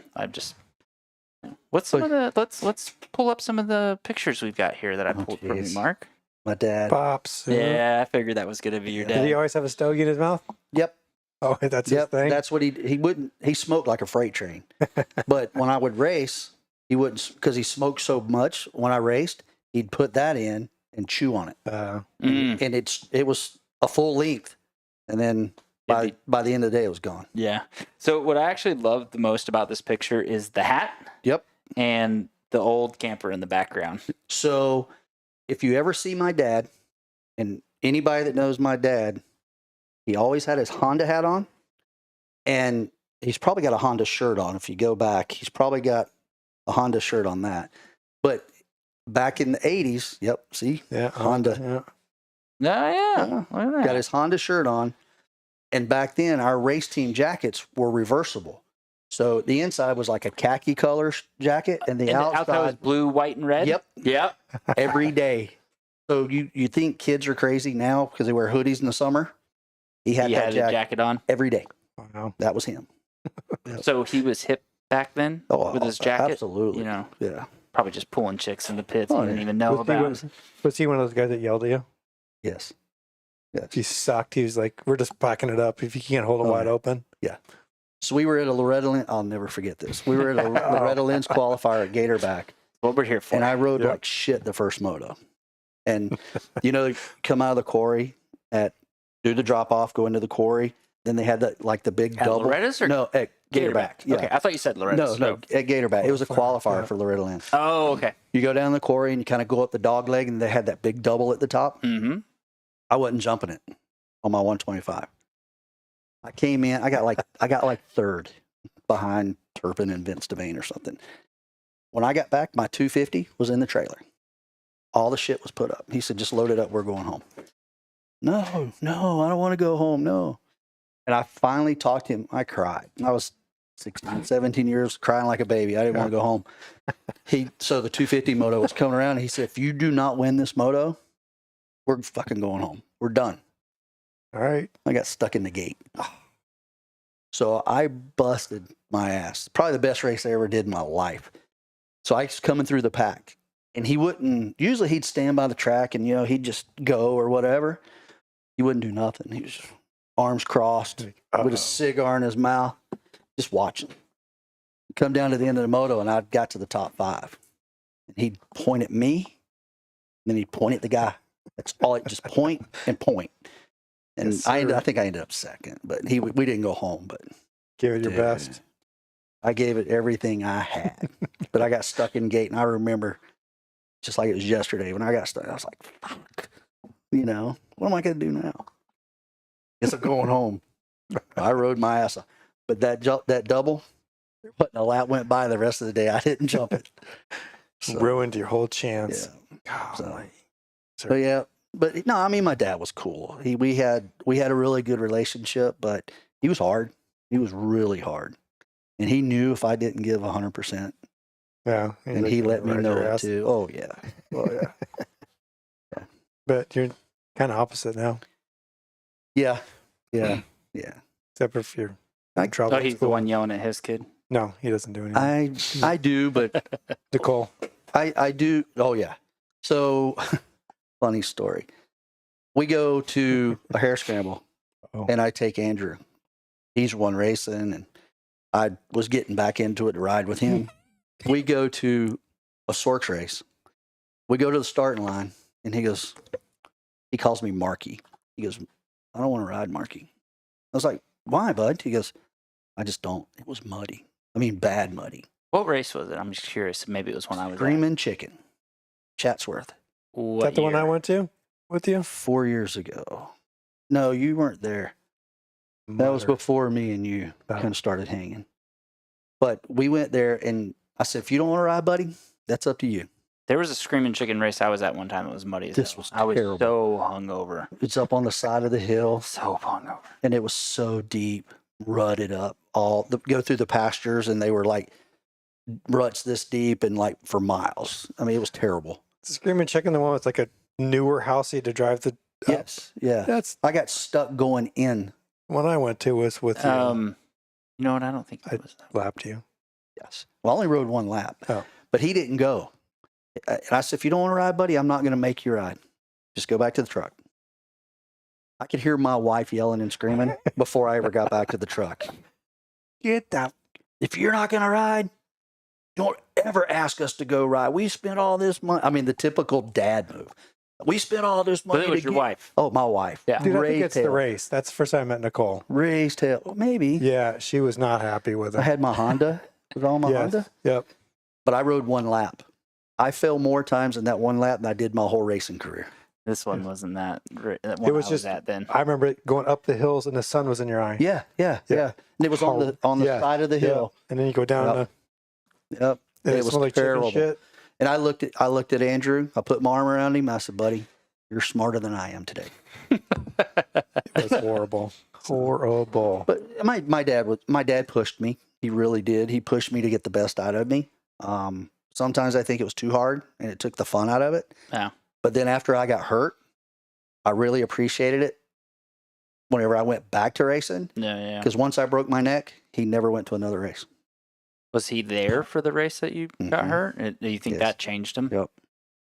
He made the statement that, he's seen me get hurt before, but he made the statement when he got to me, I never complained of pain, and I was white as a ghost. So he knew something was wrong. He just didn't know what was wrong. What was wrong with the damage? Like, do you remember what C? I broke C6, C4 and C5 and C5 and C6, and I crushed C7. Hmm. And I was paralyzed from neck down for 15, 20 hours. Fuck that. Eek. Yeah.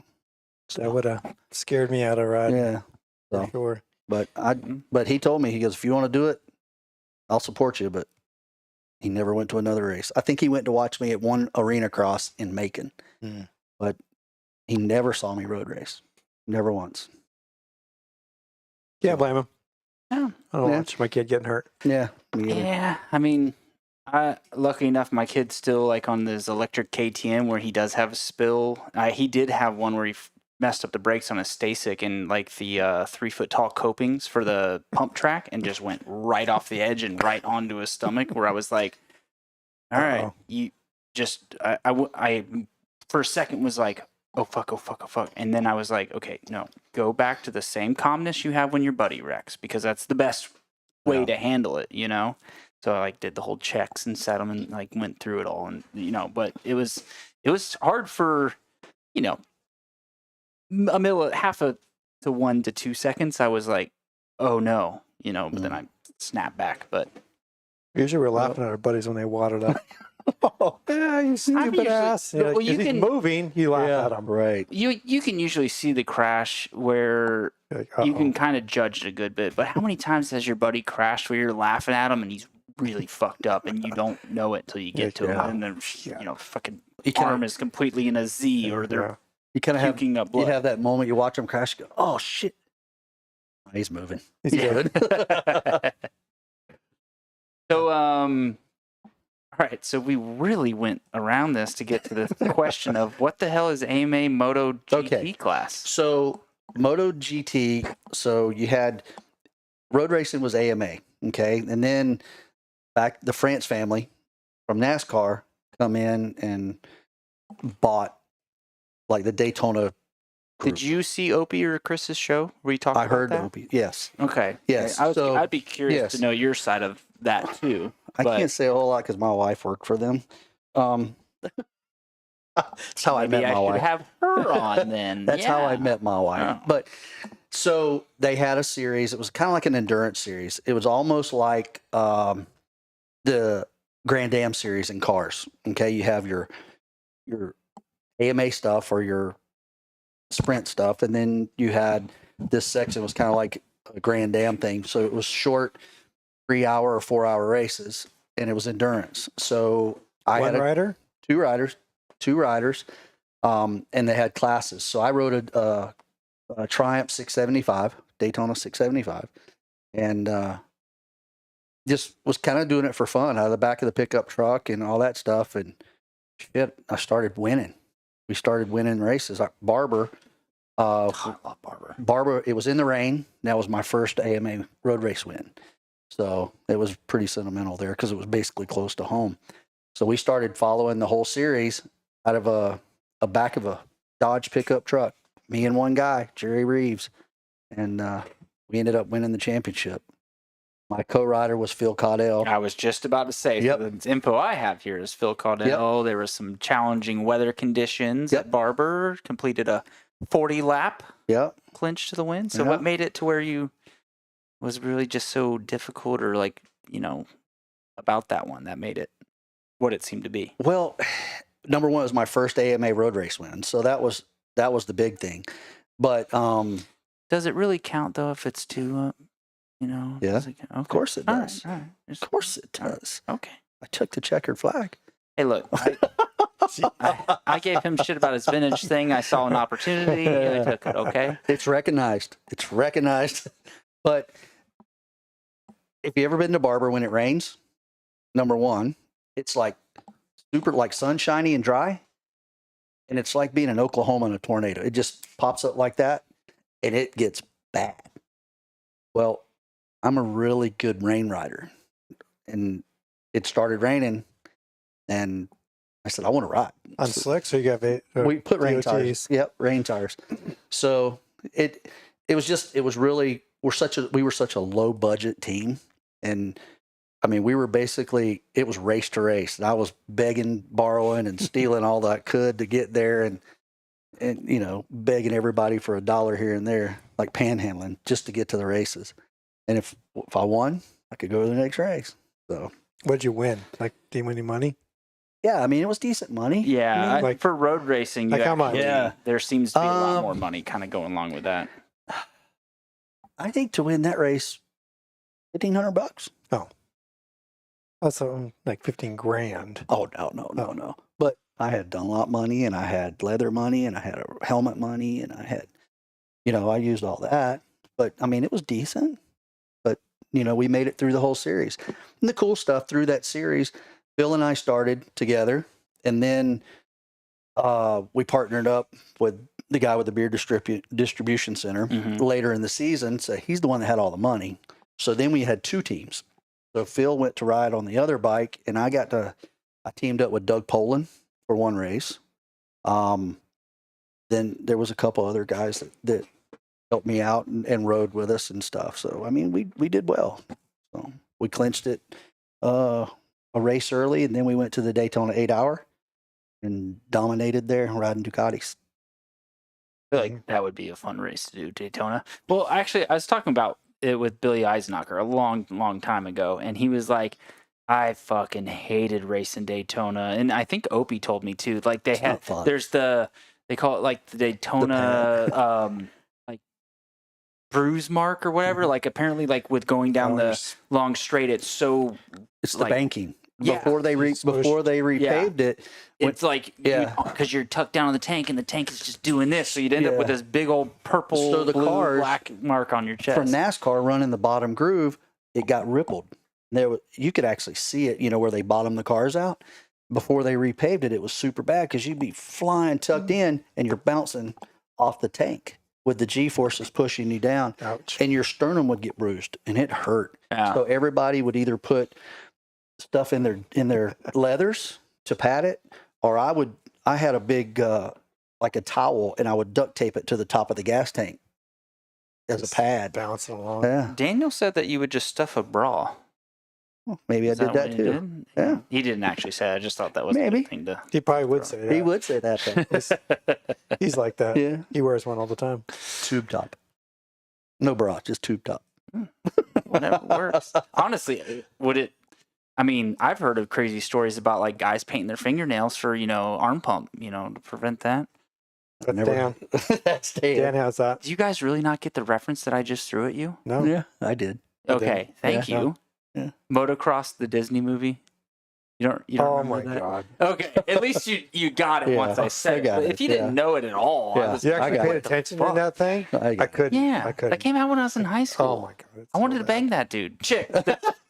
That was not Wow. good. I do remember one time somebody was like, man, I saw that. And when they had the girl, but she shaved her hair, I was like, she looked just like a dude. And I was like, she looked like a chick with no hair. What the fuck are you talking about? Like how does that, like they fell for it apparently. Right. But like, seriously, if we were at a racetrack and she showed up, we would just be like, oh, it's just a chick. Yep, But she, exactly. in the, Yeah. whatever. Yeah. Which, that's fine. Let me watch, But what about some other pictures? What about this one? Is this who I think jeez. it is? Damn it. I did it again. I just see some Oops. Yeah. almost God damn it. What the? moto stories. What is this? What was Who's this? My man. Who's that man. guy right there? That's KT, Keith Turpin. Yeah. Yeah, doing what we do. He's drinking one with you right now. I We- thought that was pretty funny. He's got the same beer you two Yeah. requested for this show. Yeah, that's my So, boy. Yeah, I figured I'd text that son of a bitch, and he didn't respond. He didn't respond? Nope, not at all. Ghosted me. I'm going to blow him out. I'm going to show him a picture. I'm going to give with him his- shit. Yeah, Mick Ultra and his, were those hunting glasses? What is he? No, mountain we biking? were, so No. we did for about 3 years in a row, a bunch of us Georgia motocrossers got together and went on a Harley ride. Oh, I saw there was Yep. like a picture with like 4 or 5 dudes, and, Yep. I was going to ask you who the other guys were. I can't remember if I got picture. No, I guess I did not. Sorry. But yeah, there was like, so there was me, Turpin, Jay McClellan, Tommy Martin, Bodie Pilcher, Deuce Williamson. Holy cow. some of those guys got good names? Dennis Bentley went with Shay's Shay's dad. dad, Yep. yeah. Shay's dad went with us. I didn't go the fourth year, and Shay went. But God, we had like 13 of us the last year that I went. There was 13 or 14 of us. So there had to be some shenanigans that went on with those No, trips. Come no. on. They don't tell drink them. back then, None. did you? None. None? None. A lot of beer. And Bunch of old dudes with their loose skin and their old balls. there was a lot of that going on, and they kept passing around this mason jar thing. So It's water in there, wasn't it? Chris Thomas and his mason jars. Do you remember much after that? Yeah. There was some racing going on after that. Oh God. So you have to picture this. So you get a bunch of old motocrossers riding Harley baggers with our little skull caps on. Half of us had shorts and t-shirt on. So the last trip I went on, there's a bunch of beers drank, and then had been a few, maybe 1 or 2 mason jars emptied. So then we go on, everybody's nice and cruising. Well, then I want to say Jay McClellan started it. We come into a corner, and he just kind of run up the inside of me. Yeah, It doesn't sit well. No, not really. So then it just kind of went, wah. So we're running like 100-mile-an-hour. Those don't through go these- 100. That's Yes, 60, they- 70 wide no. open. We were running triple digits through the twisties. There's 3 or 4. There was me, Chris, Mark Waddle. Wait, Not- where's their twisties? We were in the Tennessee Oh, mountains. okay. We were up in Tennessee. All right. I don't think Makes I've ever sense. heard of Mark running a street bike. I didn't know if Yeah. he'd ever ridden a street bike. Now, there's not. Which one are you talking about? Oh, not Mark Waddell. Oh, that's who I thought. You Yeah, said. no, Mark Waddle. Waddle. Okay. Yep, he's from Sounds way Crozier. Yeah. So, it's old motocrossers from back in the day, but we were all just hammering it. I mean, it took me Good back times. to the road race days, so it was a lot of fun. I'll give you a I don't know, not like you guys, but when I worked in a dealership in Washington State, the owner had a place in Montana in its own private racetrack because the speed limit was reasonable and prudent. Yeah.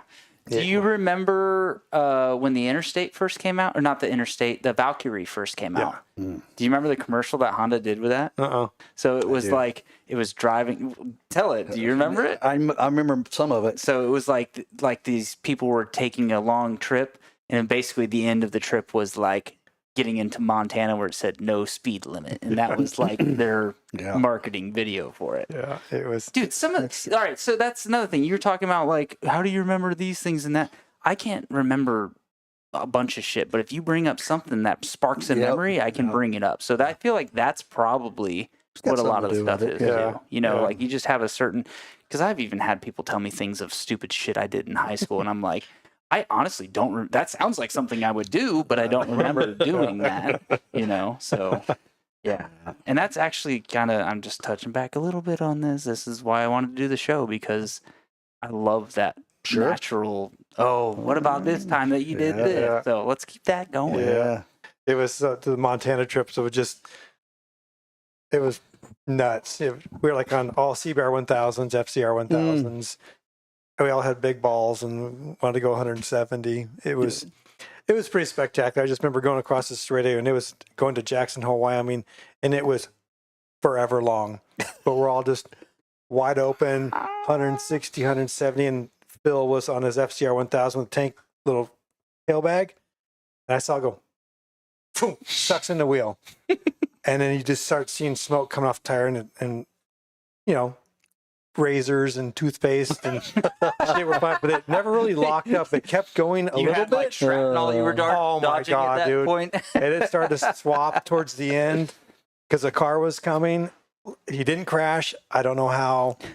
It was spectacular, but it was always whoever had the fastest motorcycle going across that thing, because it was everyone's going about the same as fast as those things would go, and then just the craziness that would happen at Jackson Hole, and then climb up, you know, Yellowstone to Beartooth Pass, where it was twisties, long sweepers. You're just grinding these things, but VFR 750 blew up, and we had to wait to someone to bring a different bike. And is that a trend? VFR 750 blowing up?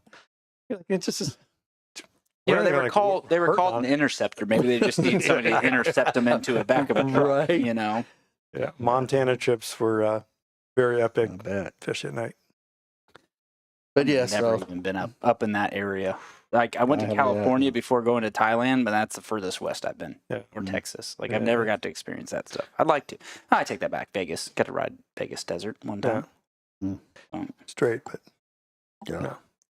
So that kind of, when he was telling that story, brought up like, did you ever get to do Roebling Road? Oh, sure, you did. I got 1 million miles there, dude. How ridiculous is that to be topped out before you're even at the checkered flag? Yep. Whatever, like you're talking about topped out. Where is that? Savannah. So it's gone now, right? No, it's still there. It went out. It's in Pooler. Okay, yeah, it's up a little bit north. It's real close to the airport. Yeah. Actually, the guy that owns that property in the track has a small plane, and that's what he does on the front straightaway is lands his small plane. Oh, well, that's fast enough to go. It's long. It's 3/4 mile long. And the track, like in so many words, like an R clip, that like RC body clips use, like it looks like that. It's almost like, and then comes back in, and then does this a few times, and comes back to the straightaway. But you're entering the last turn going on the straightaway like $120 on a 600. So by the time you just breathe it. Yeah, you make the last turn, you straighten it up, and you just tuck in. So by the time that you're halfway through the straightaway, you're at the finish line, and you're already at whatever your bike you're on is topped out. Then you have another quarter mile. Florida math, a third of a mile before you have the next turn to worry about, kind of thing. So you get to maintain that speed for a long time. Compared to like VIR, that straightway's pretty big on the finish line. Getting the wrong buttons. Yeah, it's just the thing with VIR. You got kind of a sweeper coming out, and you climb the hill, then you got that kink. Yeah. So take that kink out and straighten it. Oof. And make it straight. But the turn 9 at Roebling is faster than coming on their front straight at VIR. Yes. All right. I mean, literally, it's like fourth gear, and you full throttle. You don't brake. You just roll off and roll back in, and apex it with your knee almost in the grass, and you carry it all the way to the edge. And by the time you get to start finish, you know you're geared right if you're clicking 6th gear at the finish line. Yeah. Jesus. Wacky shit. I mean, I've got to ride some cool tracks. I've been at Road America. I've done Laguna. Oh, I want to do I rode Laguna. so bad. Broke my I just- collarbone there. Want to do the fucking Yeah. corkscrew or whatever that turn is called. I've What is been that there. one called? I've been there 4 times. All right, so which one do you think is cooler, Barber or Laguna Seca?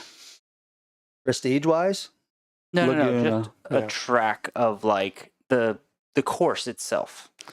dude. I don't know. That's a flip of the coin because I How really did you do that to me? I really like Barber. I like Barber because of the elevation change. Mm-hmm. Cool factor, probably Laguna. It's faster. Laguna's faster. All right, it's back on the bucket list. If you would have been like, "Oh, Barber's way better," I'd Nah. be like, "All right, I don't have to go race Laguna at some point in my dude. life." If you got to do it, you got to do it. Fuck. It's Okay. the first time there is scary. Sorry, honey. The first We're time, doing it. literally, the first time you go there, it'll freak you out and scare you to death Yeah. because you'll go so slow. I did the first time I was there. It's like The fuck I will. Who do you think you're talking to? first time I went, I just Slow couldn't. as shit. I couldn't. You can't see anything. All the break points, and it's just weird. But it's so fast. Is that it's worse than Barber for the break points and blind spots? Yeah. Really? Because, dude, talking to people that don't race moto, when they tell me about, oh, Barber's so scary, like it's so No, scary because the blind spots, I go and ride it. I'm like, this is nothing. Like Barber's a motocross track I on could, pavement. well, yeah, I could see, except you don't actually get in the air. Well, I've done it. You can but- coming out of the bottom Yeah. there. You do. No, I meant like, Oh no. yeah. But like Laguna, you're talking about blind spots, like the corkscrew. When you come into the corkscrew, you cannot see where the track goes. It just looks like a cliff. And you turn and you look at you find there's a tree Way down. that you find the tree and then you turn and point towards the tree and then the bottom falls out. That's the worst for spectator. You can't see the track. Yeah, you can't It's see horrible. the track For Barber? Yeah, No. no, for for Laguna. Laguna. Oh, Laguna. Yeah, Fuck the spectators. worst. You have to like just Yeah. down. Man up and ride, okay? If I'm going to Laguna, I'm on the other side of the country, so that makes sense. But But yeah, yeah, I'd be it's going there to ride. Another cool track is Road America. I could see that. It's long, That's what she said. fast, long and Also fast. what she said. What does she know? Right? What does she know? Man, I'm really trying to set up something that would be really cool, and I just keep striking out.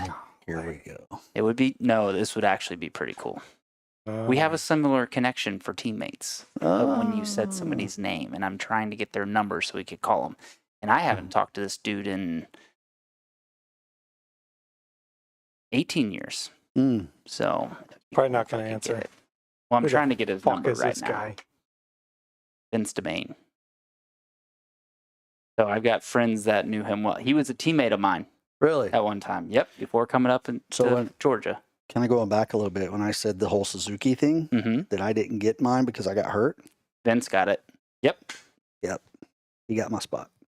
So it was pretty funny because I don't think I'm gonna be able to get it. Like the people are messaging Kenny Yoho trying to get his Yeah. number, and they're not getting through to Kenny. So, so I'm kind of giving up on God. that, and I'm getting a lot of shit going. Wait till last minute, and I'm like, Yeah. I didn't know the guy knew Vince. So the owner of the shop, I'm texting with him and his wife because he wasn't answering at first, and I'm blowing her up, and I'm giving shit. They're like, calm the fuck down. And I'm just like, I'm doing a live show. So if you see me on my phone over here, that's what I've been trying to set up. And there's 3 dots popping up, so I'm like, Yeah, but cool so dude. he was like before, like in me talking about being in the beginner class, right? So in 02. He was still running like Sunshine and Dade City and was just one of the baddest dudes ever. Mhm. And I just remember like I would just watch and study him because I couldn't pay to do the classes, but I Right. would go to the classes and just listen to him giving the instruction. So I just sit on the bleachers because you have to pay to be at the classes and just kind of sit there like that because you didn't have YouTube back then, Yeah. right? It goes kind of back to what I was talking about the, I was told the check's in the mail and in your mouth. Hey. Oh, because I said I love you a long time and she said, yeah, checks in the mail and in your mouth. Okay. That's good one, Sue. But yeah, that kid Vince was so fast in Florida. Dude, he was unreal to watch. But one of the coolest things ever, somehow talking, you remember the SoCal gear? Mhm. So he gave me a set of his Soul Cow gear. Oh, wow. And I would actually have to like stuff it because he was a little bit bigger than me, and then like to just get it to wear. And I wore the Vane 6 or 8. He was 31 whenever I remember him. 6 or 8. I want to say 8. But either way, yeah, I wore that jersey a long time. Him That's and awesome. there's another fast dude, JB. They would always do the schools together. JB Stir. Like I said, this is 05, 06, Yeah. 02, 03. But when they got the Cowie dealer and Dade City started doing the Sponsor Cup stuff, like we kind of started headhunting fast racers. So we essentially, the very first Sponsor Cup, did you get to hear about any of the Dade City Sponsor Cup stuff? Dude, it got to be huge. Like the who's who would come out there for races Really? because it was just outlaw rules. You fucking take somebody out. Like they still talk about it on a lot of podcasts today, like Pulp and all kinds of things, right? Wow. And we just kind of went after him. So he won the first ever Sponsor Cup series for the team that I was on. So I got to like beat. So I went from like this goon beginner guy to like a low level A guy and on the same team as Vince. It was like a pinch moment for me. But dude, he was unreal. Watching his racecraft and making it happen was like second nature. Oh, yeah. But here's one thing that stuck with me. His wife, super cool chick. I can't remember her name. Who knows if they're married now still or not. Right. But we were talking about injuries one time. And she goes, I beat all his injury. She's like, yeah, you guys do all these crazy things. But I beat all his injuries in one day in one car crash. Oh, jeez. Yeah. She's like, they started telling me, she's like, yeah, my femur was part of my femur was in the door. And that kind of at a young, impressionable age of like 16, 17-ish, maybe go, you know what? Fuck it. I'm going to do some dumb shit because I could have the worst car accident or the worst injury ever in a car. That's right. Well, I didn't expect to make it this long, though. That's when I made that agreement with myself. So here's all right, I've had to dead end with that thing. Here's a picture. I wanted to pull up a picture of Mark with a cock on his shoulder. Jesus. The way he likes it. I knew that picture was coming. What the fuck? I'll be honest, I have no idea. So we were... Wait. What about those earrings? Oh, geez. Look at those hoopers. Yeah. Yeah, buddy. Damn. That was after... Don't give him shit. His boyfriend probably liked him, okay? That's right. Was that a real? No. Oh, no. Okay. And by the way, those are toe grippers. Oh, there? Yeah. Wait, what? Earrings. Fakers. Earrings. Toe grippers? Yeah. Think about it. They weren't real? Yes, they were real. Oh, okay. Okay. Never mind. Oh, I get you. Oh, my goodness. That would hurt your ears, though. Could possibly rip those right out. Yeah. I'm into some weird shit. That takes the cake. Oh, God. So I quit racing. I've never heard that. Toe hooks, whatever you want to call them. But I quit. All right, but those are pretty small. I could maybe see heel hooks. Like get the heels in there kind of thing. But that rooster, I don't have a clue why or what. So it's a nice looking cock. That was at Barber, and that thing circulated the pits. Everybody, one dude, another. And I ended up with it on my shoulder. So I guess I can finally say I had a cock on my shoulder. Yes, one and only. One and only. Probably wasn't the last time. Might have. That I know of. Might have. I like how you're like, I knew this was coming. I thought about that riding over here today. I said, I bet that picture's coming up. Well, how about some other cool ones? I mean, that's not as bad as the video, though. That video was not good. Yeah. How about this? Is this worse? Your Captain Morgan stance? Yeah, that's with the... We were winning. See that? P1? No. No. But we were winning, and that was at the end of the race. And I think Phil was actually on the bike, and he was finishing up the race, and I was doing the crazy Captain Morgan. I found a good little pic you're of on it. Triumphs because you had the British. Yeah. So Phil, that's a Ducati, yeah? Yeah. There it is. 848. That was our bike. That's what we did for the AMA stuff. I'd love to have an 848. Actually, you know what? I think if any of the Ducatis that I would want to have just for nostalgia would be the 996. Yep. You know, like out of any Style, of them. Yeah. Just like you look at it now next to any of the modern sport bikes, you're like, but back then, Yeah. 916s. Oh yeah. Yeah, well, they share the same bodywork as Do the they? 996, Yeah. I believe, right? they're real close. Yeah. I think that's one of our bikes right there. That's probably Bobby Fong's bike. Bobby Fong. I He know rode that for, name. Yeah, he's AMA Superbike now. He's riding for Yamaha this year. Okay. Bobby Fong. Bobby Fong. Bobby Fong. Fonger. That's another strong porn name. All right, so strong porn names of pulling chicks. What about this one? I know this isn't you, but I feel like there is a funny story with it. This is the epitome of like a 90s road race. The cub, the glasses, So the hair. that's Dave Frederick. Yeah, I saw The you one tagged the name. he's the one that got me into road racing. That's the one that bullshitted his way through to get me the license and everything. Just that dude is a barrel of laughs. Freaking hair. He had a Hurricane 600, and do you remember the Honda GB 500?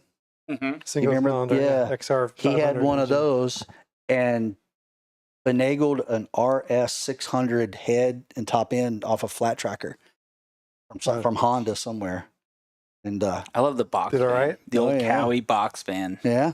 I don't remember Good where times. Good times. I'm not sure where that's at. That might be at Hey, they Memphis. were letting the good times roll back That's then. right. Yeah. That's right. Speaking Literally. of which, Literally.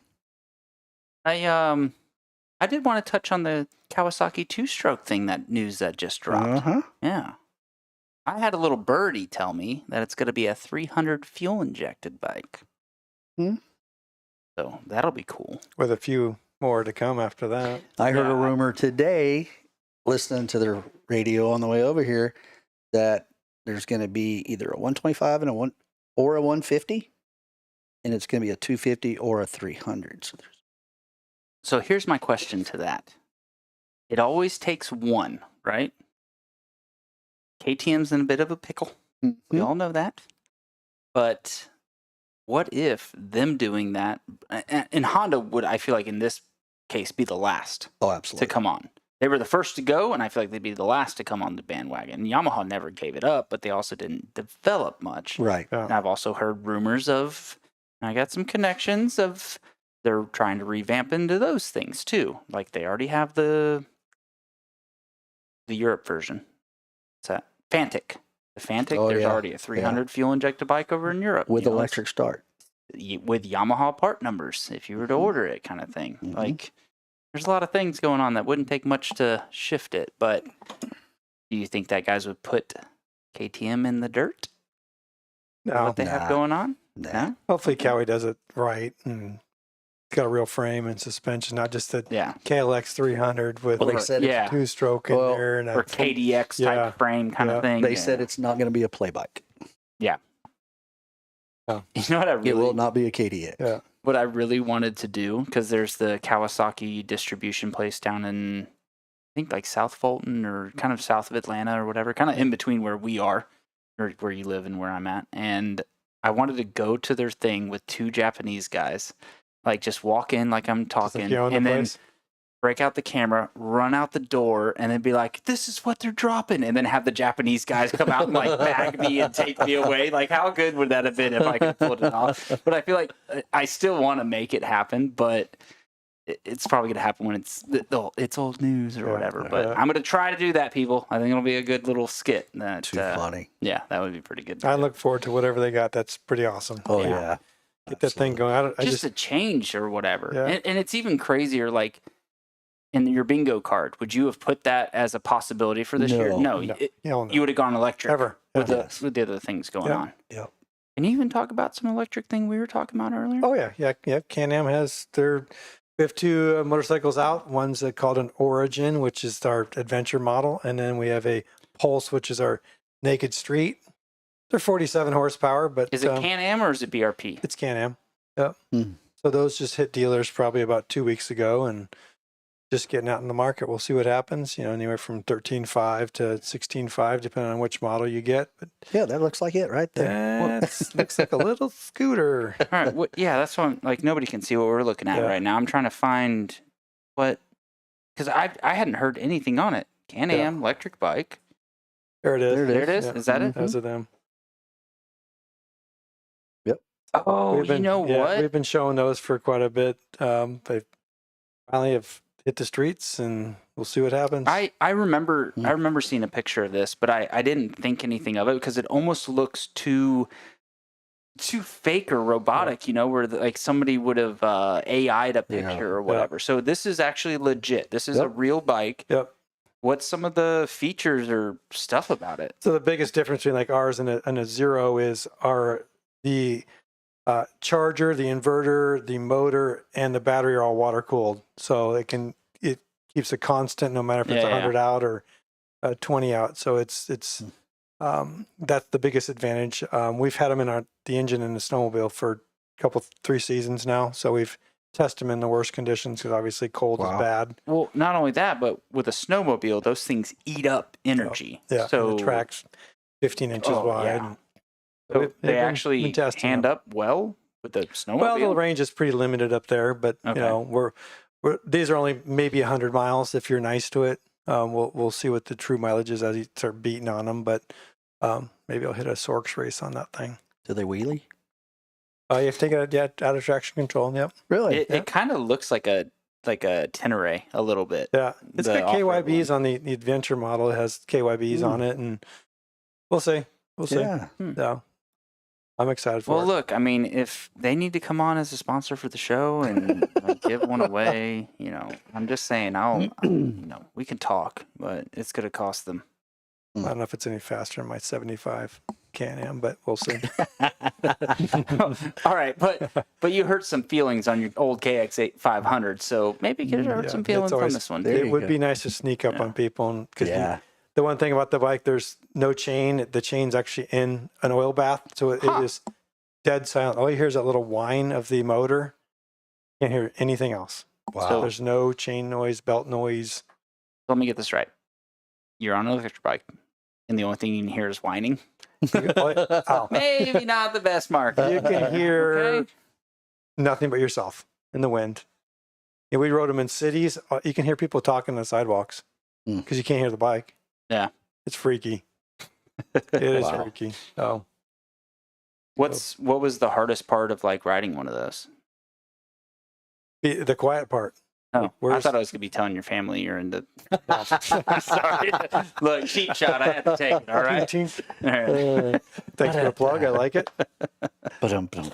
Yeah. Well, Yeah, I just ruined any chance of on the show. And we're done. yeah, that's the end of the show. All right. For sure. Oh, that's pretty cool. Yeah, like I said, I remember seeing pictures of it, but I didn't think too much of it. But took us a long time. All right, so Way we hit overdue. through a lot of Mark's good stories. So I want to know if there was any wild stories of back in the 80s of that you might be willing to tell, but you leave some guy's name out.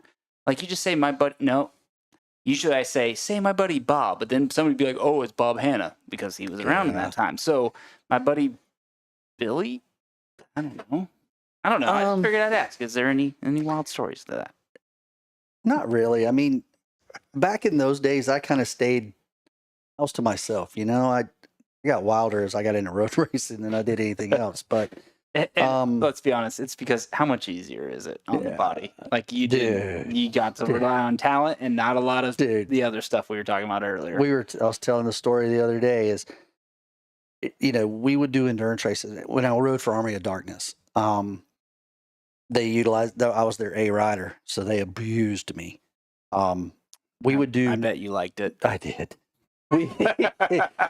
So, we had oversized tanks and stuff like that. So we would do 90-minute, 100-minute stints. So I'd start the race. So I'd run the first hour and a half, hour and 40 minutes, get off the bike. See, I threw that in there. Get off the bike. It was sticky. Yeah.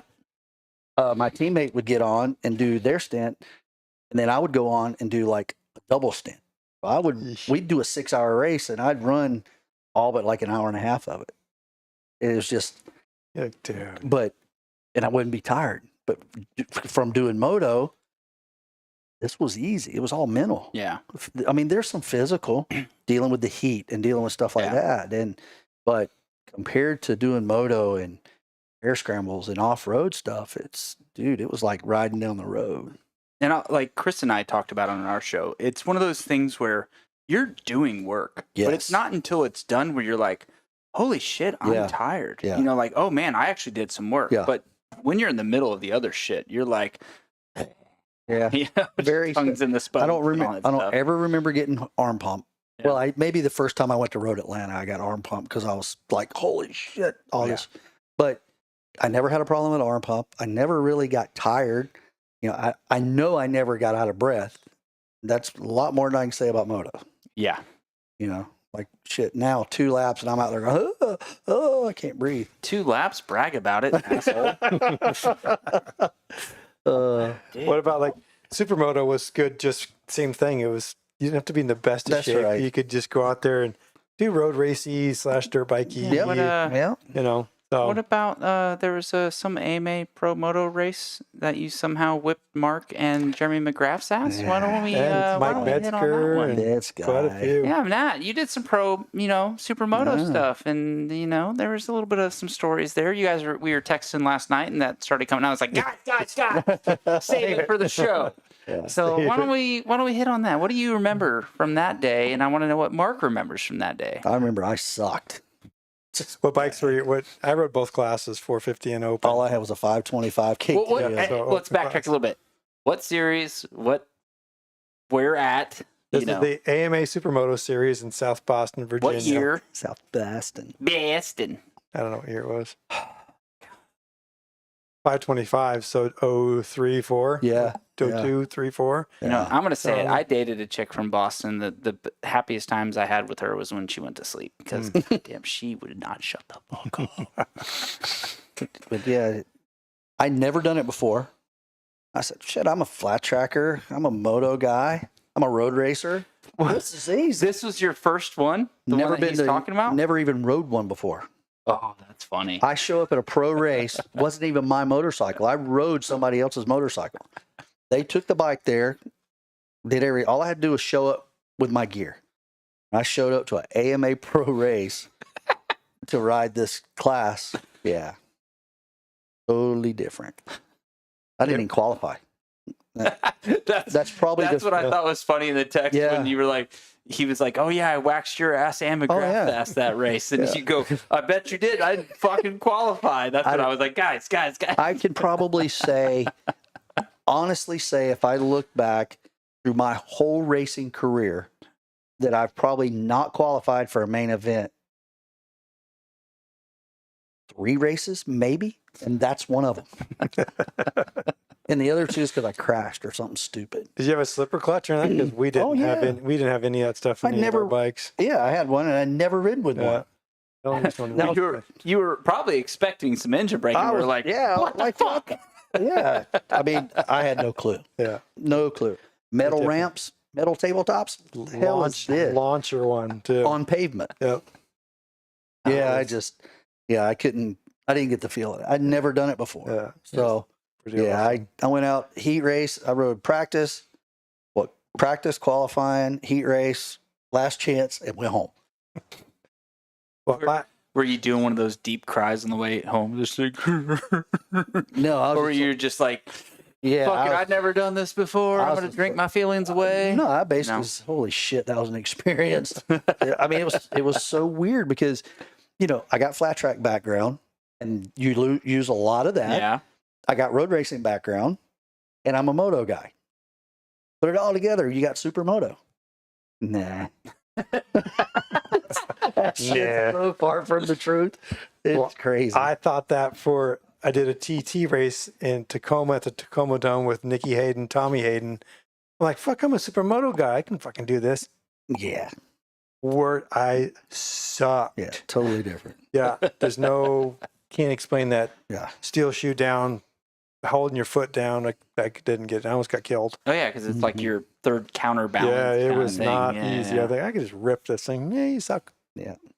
Wasted my money on that. That's kind of how I felt about South Boston. Yeah. Best. Yeah. I only did the only AMA races that were close were South Boston, Nashville, and that was like Pastrana showed up for that and just whooped on people and Hurt feelings. yeah, Yeah. it was Everybody went home crying that day. yeah. Then it started to switch to dirt bike gear because that's what Pastrana wore, and then when you wadded it with that, You got tore your up. body was shredded, but you look cool. What was the Yamaha guy that was winning everything? There was like Chris Fillmore and No. What year? Ben Bostrom was out there. No. He won X Games a couple of times, but he was killing everybody on 250 Yamaha. Langston? No, Aaron? he wasn't a moto guy.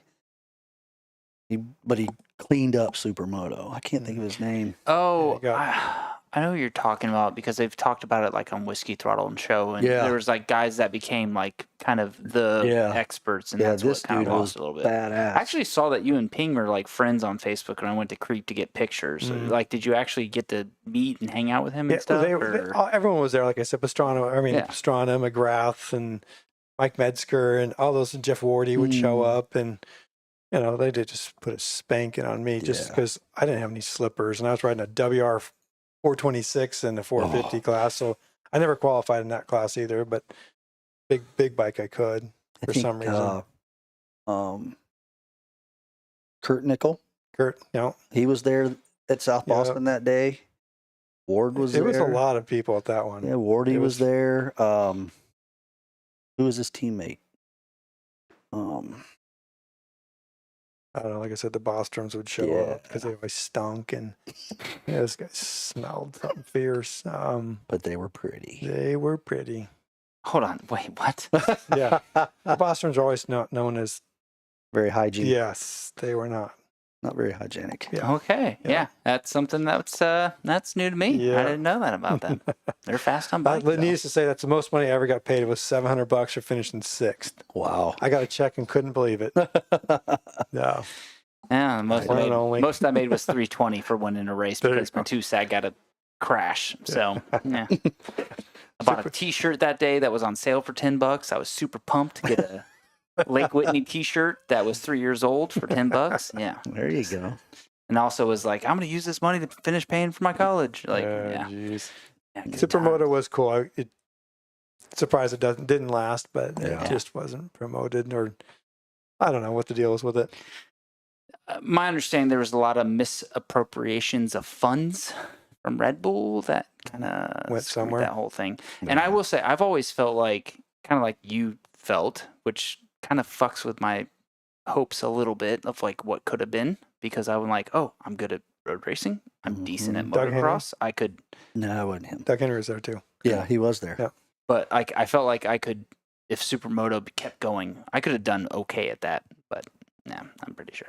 That's where he got paralyzed. Supermoto. Yeah. Yep. I guess you didn't listen to Greg Day's show. Mm-mm. It happened in front of him. Yep.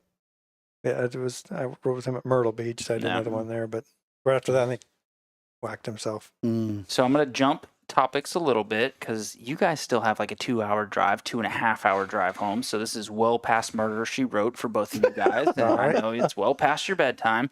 But I did want to talk about this dude, Nat. Uh-oh. Mm-mm. This is not going to be good.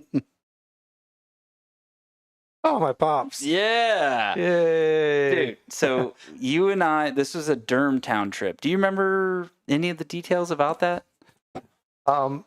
That unit's jinx, because didn't you buy that unit right behind you? Yes. Or you wadded it before? No. Yeah. The trail model of that year version is the Oh. one that I ran into. But you the bought tree. that from me at the end. And then I Yeah, bought that yeah. one. So I wadded up the one and then fixed it. Dude, I had to tear.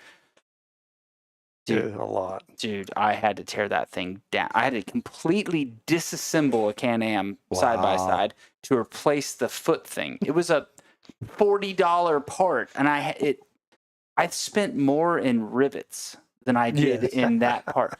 Dude, Yes. How well I know. oh my God. I kind of forgot about that. I blocked that out of my memory. Thanks, Dick. You know what? I'm going to play the video because I had a camera of me destroying the other one that you're talking about.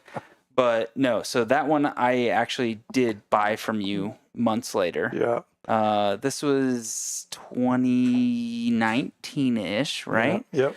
So the funny thing was, and we said we're not going to talk about what I'm doing for work now, right? Right. But I was in the field. Now I work for corporate at home. But when I was in the field, I told my subordinates, like that were supervisors, and I was a manager. I was like, if you guys do this, this, and this, like they were into cool stuff. Right. And I was like, we'll do a Durhamtown day. I will take you guys to Durhamtown. One of them was a Jeeper. This cool chick, Jennifer. Actually, Daniel, that was with me that day. I sent him the link to the show, and he's like, I remember that dude. He was awesome. So they accomplished what I told them to accomplish in like a 6 months period. So I set up a Durhamtown trip. I told Nat about it. He brought out what was the other Can-Am? That thing was so badass. It was an X3, yeah. 185 horsepower or something like that. 195. Have you been in a trophy truck? Because that's what it fucking feels like. When this dude stomps on the gas in 185 horsepower side by side, you're just like, yeah, fucking face starts peeling back and shit. But no, like his dad in that thing, I told you about it before he got here, and I was like, I'm gonna talk about it on the show. How old was your dad then? He's 84 now. I was gonna say mid 80s is what I remember. This dude was getting it. Yeah. He was sending it off of jumps. He was pitching it in the corners. I was like, he's mid 80s? Like, I hope to be as cool as this. Right. I was like, no wonder why Nat's such a badass in the trails and the sprint enduro and shit. But yeah, like that's the last time he rode because he's like, it hurt my back. Well, dude, you're like jumping and almost endoing the things and hit a tree, blew the tire off of it. Oh, geez. We had to get that put back on, kinda. And it rained towards the end of the day, and it was the worst. It probably took 75 hours to clean that thing, at least. So it was horrible. Yep. Wow. It was horrible, but good sport. He's still running strong, in the retirement community, but he loves it. So he's retired, but he's busier than when he was working. So glad he's around. You were asking about my dad with the retirement. The same thing, dude. He is freaking ridiculously busy. Yeah. I got to call and make sure he's just didn't fall down in the woods or something walking his dog or whatever, but it's good. So you remind me of that all the time. Like, keep him around. And that's right. Make sure just hanging out. So that's right.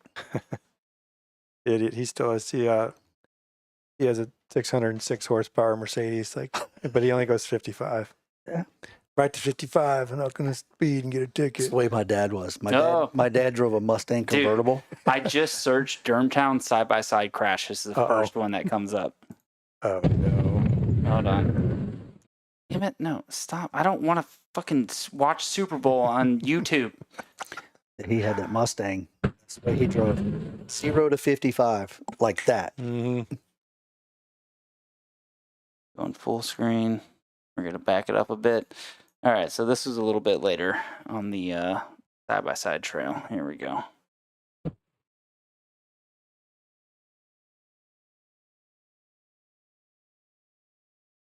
Oh, shit. Yeah.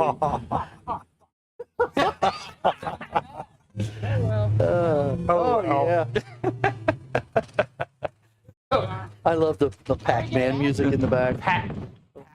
Sir. Who's that in the back? That's Mario. Oh, same thing. Jesus Christ. Same thing. All right, I'm going to give you it because you guys were laughing a lot. Listen to it. It's pretty good. Just shh. I'm muting your mic.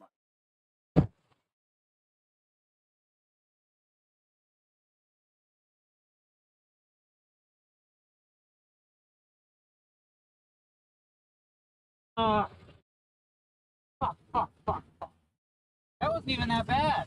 Oh, well.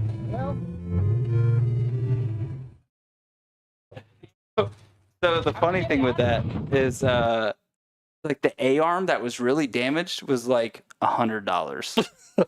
And the plastic piece was like $70. And dude, Yeah, what in the world? It's like they put the foot piece in first and then everything else in. Oh, yeah. Oh, my God. And my kid was like 9 months old at this point. I think I still had a broken wrist at that point, and that's why I was. Dude, you always have a broken wrist. Look. Yeah. Didn't we talk about the whole Vince story and his wife where she told me about that? And I said, fuck it, like live life. Here we go. YOLO. Yeah, Here we go. There we go. But you weren't even, I don't even know what you were doing. Huh? That was not even.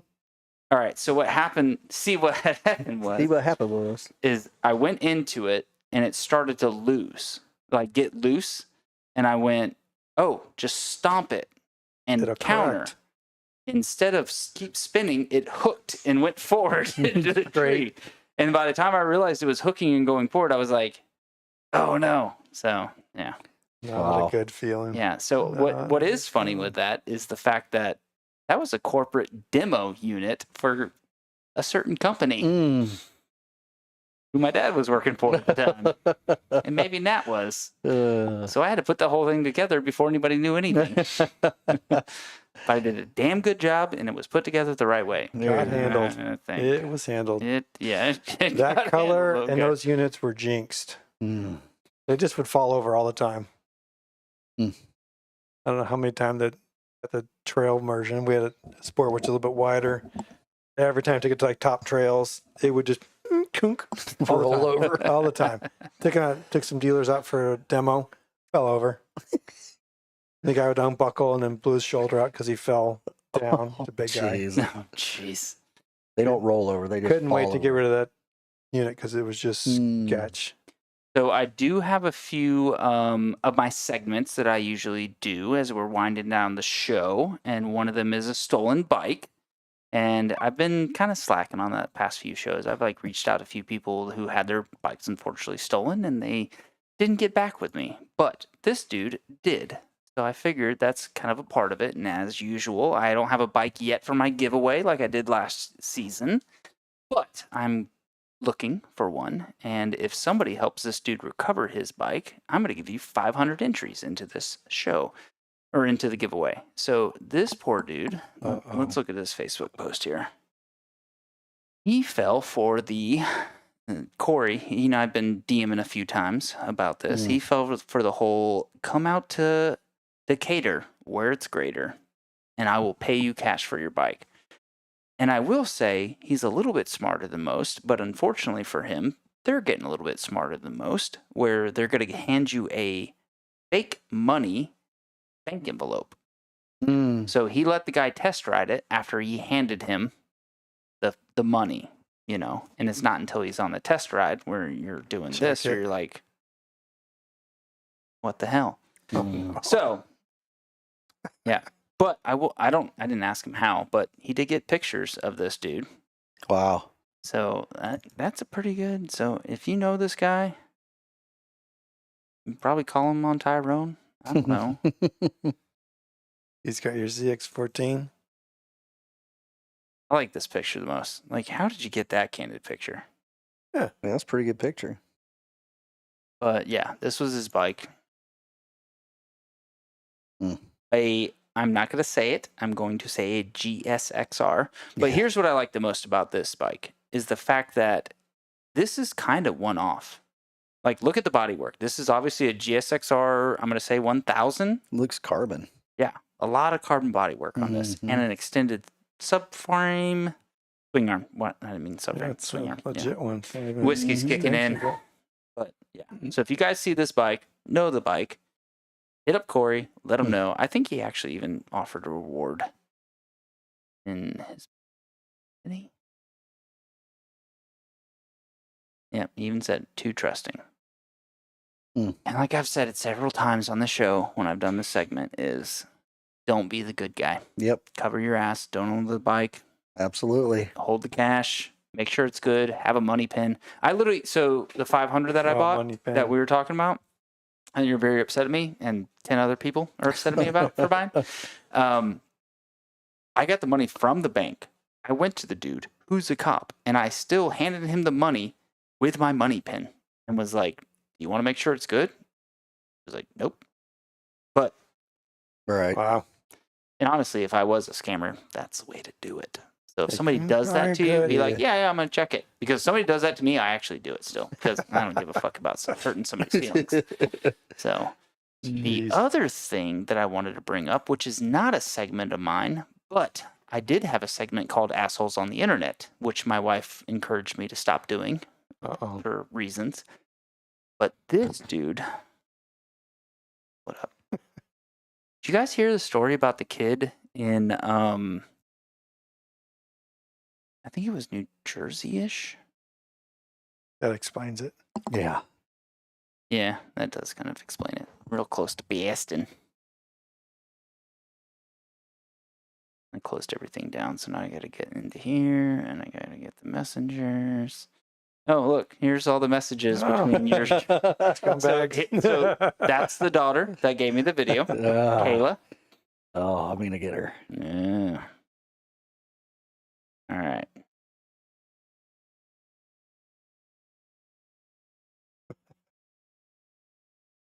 So did you guys hear this story about this dude that was arrested? He's cute.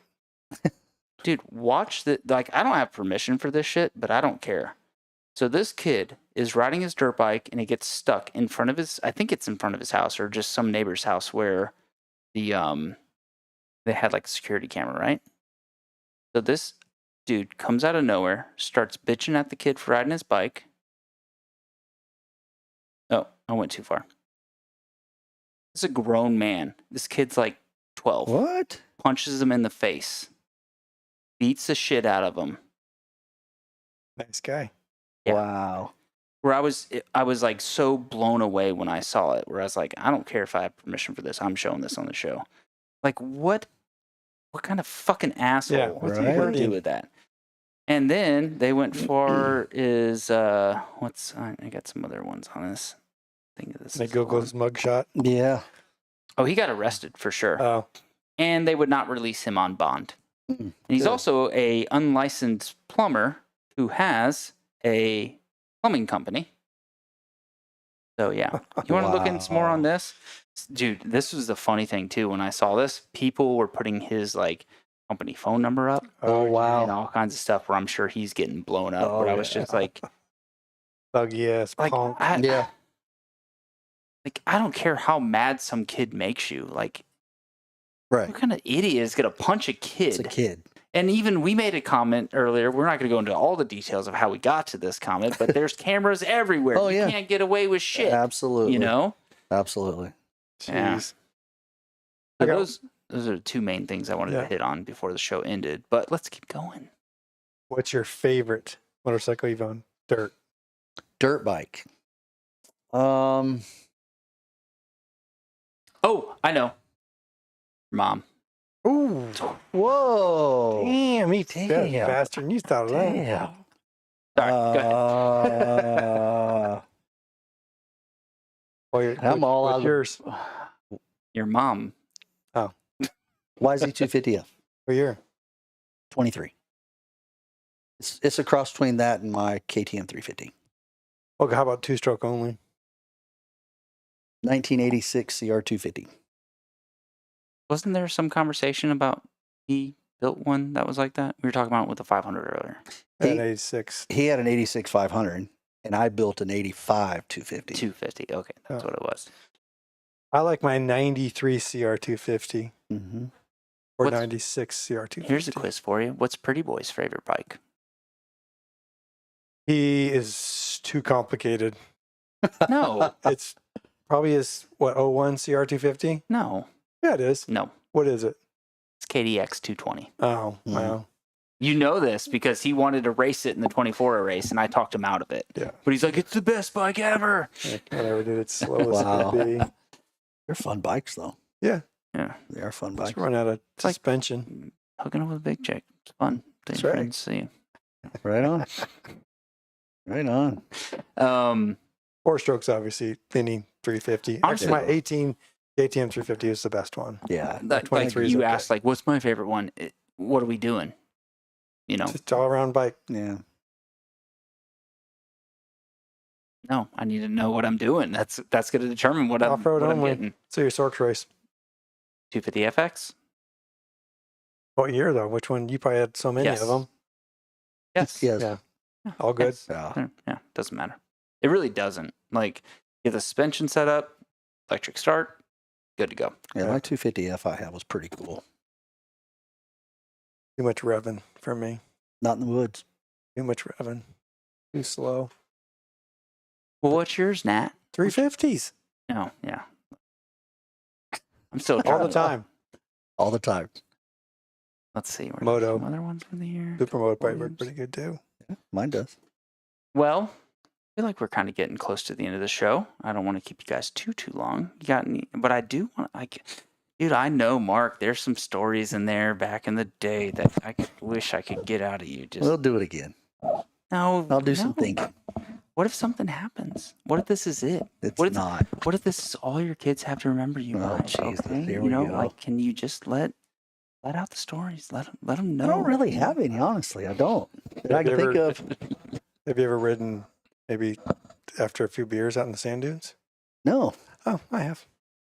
Ended But- very bad. Whoa, but have you ever done a moto race after drinking a keg all day? No. Okay. How'd that go? Well, let's go with that, Mark. What happened with that story? So- All right. So there was a little local race around Fitzgerald, Georgia. Okay. Little bitty podunk moto track. So they had this little local race. Well, Uh-oh. there was some friends of mine that showed up after a party that had a keg in their van. I'm not going to mention any names, Donnie Banks. So he shows up, with his four-wheeler and this other friend of ours, Greg Schultz, that I'm not going to mention. So they're tapping in the keg. So it just kind of progressed from there. So I started drinking and doing motos and all this stuff. And actually, I think John Dukes was there that day, but he was still young. So the first moto, pulled the whole shot, won the moto. So the second moto, you remember the old Jams board shorts that we used to? Oh, yeah. Uh-oh. Pulled them over my moto pants For what reason? because I could. Because you're cool. Yeah, it was cool. All right. So pull the whole shot, win that moto. So then Greg, I think Greg is the one that told me, he says, since you think you're so bad and all that stuff, why don't you wear your sunglasses instead of goggles? All right, I could do that. I can do that. So I go out for the last moto. I don't pull the whole shot. Sean pulls the whole shot. Uh-oh. And I ate shit. Pummeled it. Just pair of the Oakley blades. I had those on. And what year was this? 85. Okay. So like the real cool Oakley Yeah. blade. Nice. The bad RJ bad boy Oakley. Yeah, blade. yeah. Honda would have been very pleased with you. Oh yeah. Did you Yeah. take any pictures doing the arm flex thing that they did back in the No. day? So that's probably one of the dumbest things I've ever done at a racetrack. But yeah, drinking beer and racing all day. Yeah. A little local. Super good. Really bad. I can't recall if I brought this up on the show in the previous ones or not, but you're talking about like having bad drinking experiences and then racing. There's one time at Ishikani where my buddy Brandon and I we hooked up with a friend of mine since kindergarten to 8th grade. We were best friends, inseparable, and we lost contact with each other until our mid-20s. So he lived 2 miles from Ishikani. So I stayed at his house the night before. And he's like, I haven't hung out with this dude forever. We're fucking getting wasted. Dude, I was so drunk, so hungover, so needing to throw up. We watched 2 Girls, 1 Cup. Oh, Trying God. to throw up. No. I've never made it through watching the whole video. But I haven't either. I was able to make it through. And like, it was the worst, just absolute Yeah, that's bad. worst. I'll do one more story. It was in Nevada that my buddy Dan Y and this other kid, Jim Schlichting, was our pit guy because it was a desert race and it was like 150 miles. But I remember the night before just drinking at the bar and we heard some lady give her room number out. So we just charged all the beers to her. And we, needless to say, it was not good. I put my helmet on in the morning, puked in my helmet, but it ended up being a very good race. I think I got second overall in Wow. that race. It was pretty epic, but Dan talks about that all the time. He's like, dude, you puked. I'm like, I had to. Yeah. I had to. You felt we were better like, later. I was like, I need to vomit to Yeah. get this out. And Oh. it did not work. Yeah. Just that lady probably went, I didn't have this many. Jeez. We're going to see if this guy will pick up another name that you jeez. just mentioned. Oh, jeez. A number that I was able to get a hold of. Oh, jeez. Time is it? Hopefully he's sleeping. He's probably sleeping. He's really old. Mark's age. His daughter's super hot and deals with arena cross, though. Donnie Banks. Did you I don't serve think a minor? I'll see. He was a minor too, probably when you were Really? drinking. I was. Hey, this is Donnie. No. Oh. Yeah, man. Let's see. That would have been You funny if we dipshit. could have got him on, because he has no. So I actually got to meet him at the Great Escape race for the first time, I'll see him and tomorrow. Will you? Yeah. Oh, jeez. text him, answer your phone. Crozier has questions. Yeah, that would have been pretty funny. Maybe I should have like Bluetoothed on mine and then called him, because yeah. But dude, at the Great Escape race, did you see his hand? Yeah, afterwards? I did. Dude, that thing got fucked up. What happened? Dude, It went in a sprocket. I think it went into Billy Eisenachter's sprocket or something. It's his brake lever. Okay. Yeah. Donnie said his he crashed somebody crashed in front of him and he fell or whatever and hit his hand on the foot peg or the brake lever or something and just like filleted it. Yeah, it was Very bad. nasty. Oh, one other segment we need to talk about is my tech tips. Now, I didn't make a video for this particular show, but mainly because you're such a vintage expert, Oh, God. where I felt like I could pull out a tech tip out of your ass with dealing with vintage bikes, you especially go. finding out about how I'm getting my ass kicked by that fucking CR500. The 86, not the newer one That's I just you. got. But no, I just figured like there's got to be some cool tech tip with vintage bikes that you've got that you could provide our listeners with. All I can say is I'm tired of carburetors. Or electronics. It's just not fun anymore. Yeah, Yeah. like it's the just, points. no, not even points, even old CDIs. They just, what part fails, you can't figure it out. Oh yeah. You could do all these testing, but you don't know if it's the right one. Then Yeah. then you buy the $750 PVL and it has to have enough RPMs for the spark, and you can't kick a big bore. That's at the RM400 as a Right. PVL, and you can't get enough RPMs Oh, to for it get to it to spark. fire. It's so ridiculous. I have no good tech tips for old bikes other than probably don't run VP. Don't buy them. Yeah. Don't buy them or don't rev the shit out of them. Ask Preston. Don't ride them like a modern bike because they can't be over revved Yeah. and can't be downshifted into first gear going 50. Preston. But Now you say that, I do kind of remember you bitching about that at the Great Escape yeah, race. he's just like just a downshifter. Boom! I don't know what happened, Dad. But it's all good. It's part of the fun. At least I get to ride with my son. So That's Yeah. right. Mm. Right. that's the one time a year I maybe get him to go to race motorcycles at DMD in Ohio, and Yeah. he's won a couple of championships on those things. But he worked for it. Mine were kind of lucky, but yeah, seeing him on Only the gig. because nobody showed up. No, because maybe there's two people in the class. Well, yeah, that too. Yeah, most of the time I had to work. Mm. All right, that's the best tech tip you can give. All right, that's kind of I sad. got nothing. But Now it's time for some awesome tech tips.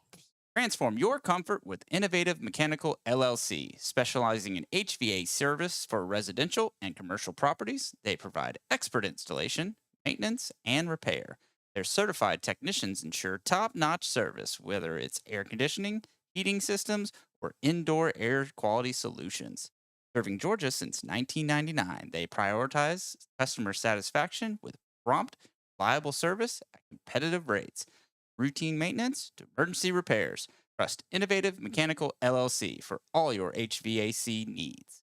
Give them a call at 770-726-7407 or visit innovativemechanical.llc.com to schedule service and experience unparalleled comfort today. look, I get it. You guys are old. You want to wrap it up. It's fine. You don't want to tell me any good stuff. No, you told me some good stuff already. That'd have been cool if we would have got Donnie on. But Oh, Donnie. No, it was awesome to have you guys in. Absolutely. Like, a lot of fun and good to finally meet you. Yeah. It's funny enough, like we start talking about like old people or older show. It's been fucking not even doing it in a year, right? But like other shows where you're like, yeah, so and so mentioned my name. I'm like, Yeah. I know I fucking knew your name before, kind of thing. Yeah. It's a small world. Oh yeah. Dude, the motorcycle industry is such a small world. It's pretty awesome, though. It is the greatest. It is. Throughout their life, you meet the friends and people and families you get to know, and man, it's pretty awesome out there. It is, but literally a buddy of mine today in one of my group chats was talking about like he heard about this one job with Honda and he's gonna apply, and I'm like, just so you know, probably take a pay cut. You're gonna work a lot more hours. You're gonna do this. You're gonna do that. I was like, but probably gonna have a pretty good time. Yeah. Mm-hmm. But absolutely. Yeah, I don't have a job. It's pretty. I sell fun all day long, so it's a great career. I'm gonna stick with it. You know, I sell parts. I sell parts too, just different stuff. Right. Well, I know I said that we were gonna wrap it up and stuff, but that was one thing that I did kind of want to know. Like, what was the transition for you when you were like, I'm done, and then dealing with the real world? It was pretty easy for me. Family owning dealerships, that kind of thing. So I've always been involved in the dealerships in some aspect of, some shape, form, or fashion, whether it's putting bikes together or working in the service department or parts department or selling or running the business or something like that. So whenever I finally said I'm done, I just rolled into that. I rolled right back into the dealerships.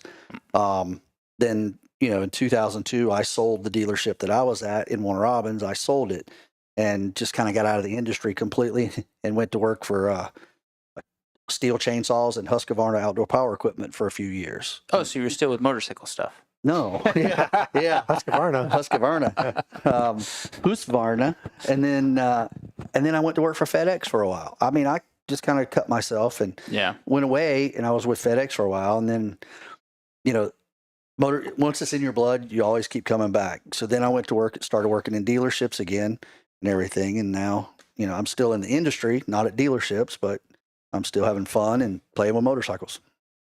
Huh, pretty good. Yeah, for sure. I can get behind that. Yeah. I feel like you've never gotten out of it. You're just always with you.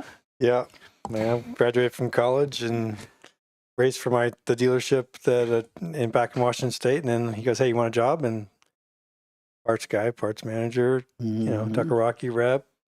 Little quick 2-year stint with Volkswagen, and then here I am back at BRP, back in the power sports where the fun is. So it's hard to get away from being part of the fun and stuff that no one needs. That's right. But it makes life. You always try to find a job that you love, and that's right. I found it. So just like you found out too. What's that old saying? If you're doing something you love, you never work a day in your life. Yeah. I mean, for sure. I try to live by that. It doesn't work every day. Yeah. But I mean, I try to live Some by days you have to do some real shit. Oh, absolutely. But I mean, how bad is it to work with motorcycles and be able to go ride motorcycles and talk motorcycles and everything? So that's the cool part. Yeah. Yeah. Once it's in your blood, it's hard to get out. Yes, it is. We're not going to be millionaires, but it sure is fun. Oh, yeah. In fact, we're going to be very broken up by the time we're going to be really able to walk, but it'll be okay. Yeah, exactly.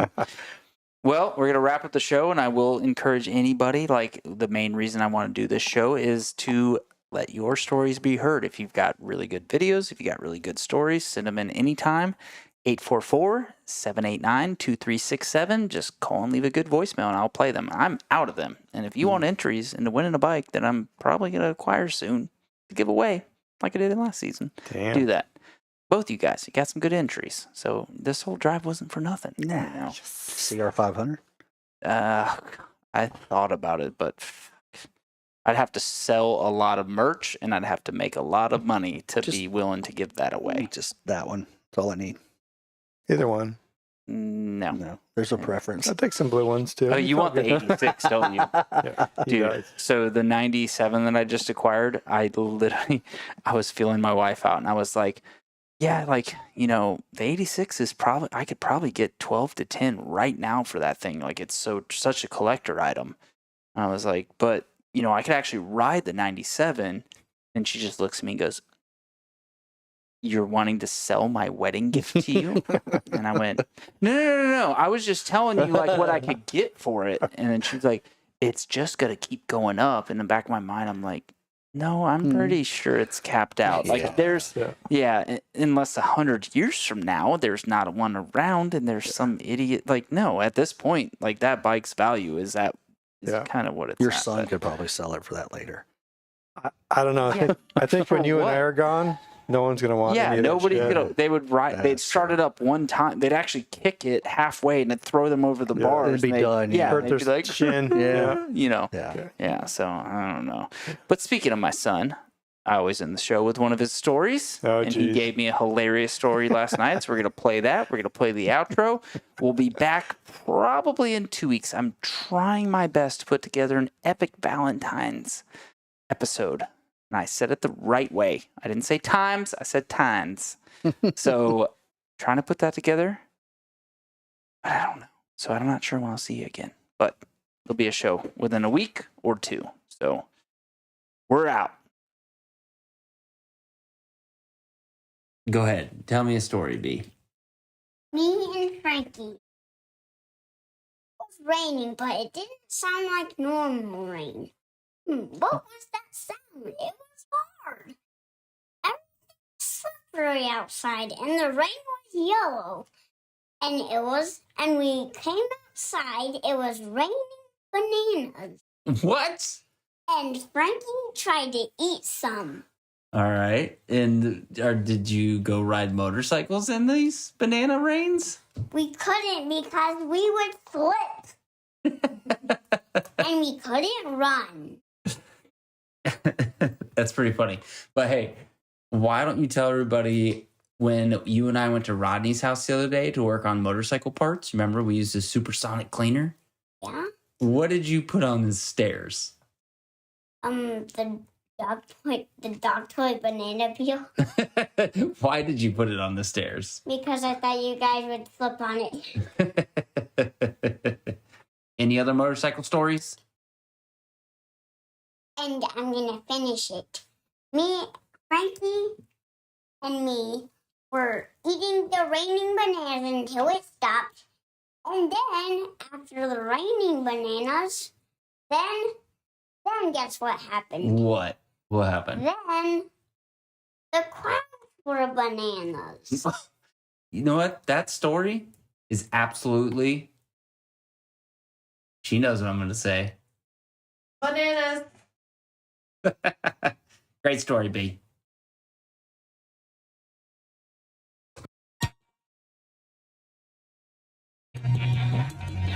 You wanna talk about a leap thing?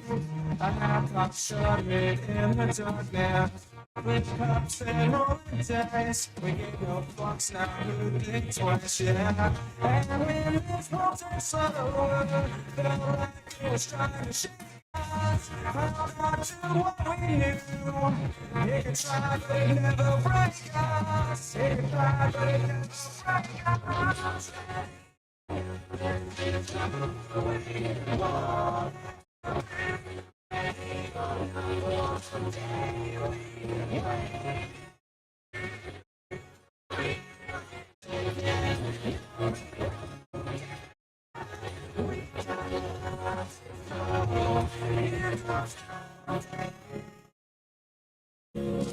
It's talk about what's going on, like we can't function on this level. You laugh at who we are. You're the joke that's taken too far. So it's crashing over. We won't let it take us down. We just keep getting closer.